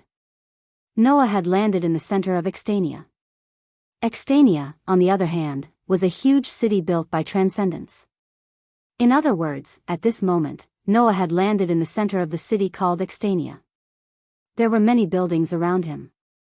Some of the buildings were as big as human residences, while others were smaller. They were suitable for transcendents like Habi and Shaluru to live in. On such a street surrounded by buildings of various sizes, cats that looked completely different in appearance, body shape, and even the color of their fur were walking around like humans. They were looking at Noah, who had descended from the sky, and were exchanging glances with each other. Human? Is that a human? He looks like a human. It was no wonder that the transcendents were so shocked. In Edras, transcendents were like angels to humans. Icastania, where the angels lived, was naturally a paradise for the humans of Edras. Even though this heaven wasn't as unreachable as in the legends, it was still very sacred in its position. The transcendent elders, led by the queen, strictly forbade humans from entering Extania. In the past, Lili had only brought a single human back to Extania before being chased out. One could only imagine how unbelievable it was for a human to come to Extania. However, Noah didn't even care about the surpassers' expressions of disbelief. All he said was, "It's fine, but it's fine." He only said indifferently, "Tell your queen to come out." His words caused the entire Extania to fall into a dead silence. A moment later, the transcendent cultivators in the area began to get angry. A mere human dares to trespass in Extania and ask the queen to come out and see him? How dare he? Where's the Royal Guard Division? Where are the most elite combat divisions of our surpassers? Hurry up and inform the Royal Guard Division. Tell them to apprehend this insolent human. Apprehend him. Apprehend him. One by one, the transcendents shouted. Their arrogant voices grew louder and louder, as if Noah had committed an unforgivable crime. The atmosphere gradually turned sour. Noah's brows furrowed. His gaze turned cold as he scanned his surroundings. Immediately, wherever Noah's cold gaze fell, the surpassers froze. The anger on their faces turned into fear, and they were rendered speechless. Looks like I'll have to find her myself. Noah's voice echoed in the surroundings. There's no other way. I don't have much time left. Since you don't want the queen to come out, I'll have to use a little more violence. Tell her that I'm here. As soon as he finished speaking, Noah's body began to emit a magical aura. Sensing the magical aura, the transcendents' hearts began to tremble. At this moment, a mature woman's voice sounded. It was filled with helplessness and urgency. Please wait. Along with such a voice, the sinister atmosphere at the scene seemed to have solidified all of a sudden. It did not continue to rise, but it also did not descend. It just stood there stiffly. The magical aura on Noah's body also became sluggish. It slowly retracted back into his body. Then, Noah turned his head and looked at the front of the street. The surrounding surpassers also subconsciously turned their gazes over, and then all of them cried out in shock. That That's, in front of Noah's line of sight, a few figures suddenly appeared and approached. They were also a group of transcendents. However, they were a group of transcendents who wore luxurious clothes. At a glance, one could tell that they were not ordinary transcendents. At the very front of this group of transcendents was a female transcendent. She was wearing luxurious new clothes and expensive jewelry. She was also holding a scepter tightly in her hand. Seeing this female transcendence, all of the transcendents reacted and immediately lowered their heads in fear. Seeing this, Noah understood. After sizing up the female transcendents, Noah frowned deeply. "You're the Transcendence Queen." At this moment, Noah's voice was filled with suspicion. There was no other reason. Noah did not sense any magical aura from the Transcendence Queen. At most, her aura was a bit special. Until now, Noah's sensory abilities had only failed when facing Orpheus. Apart from that, he had never made a mistake. As such, Noah was certain that this Transcendence Queen was either like Orpheus and had power that he could only look up to, or she was just an ordinary transcendence. In fact, the Transcendence Queen smiled sadly. "You can call me Shagget. As for the Queen, that's all I can do." After hearing this, not to mention Noah, even the transcendents around him were stunned. Only the Transcendence elders who supported the Transcendence Queen lowered their heads and sighed with guilt and despair. Noah's frown deepened.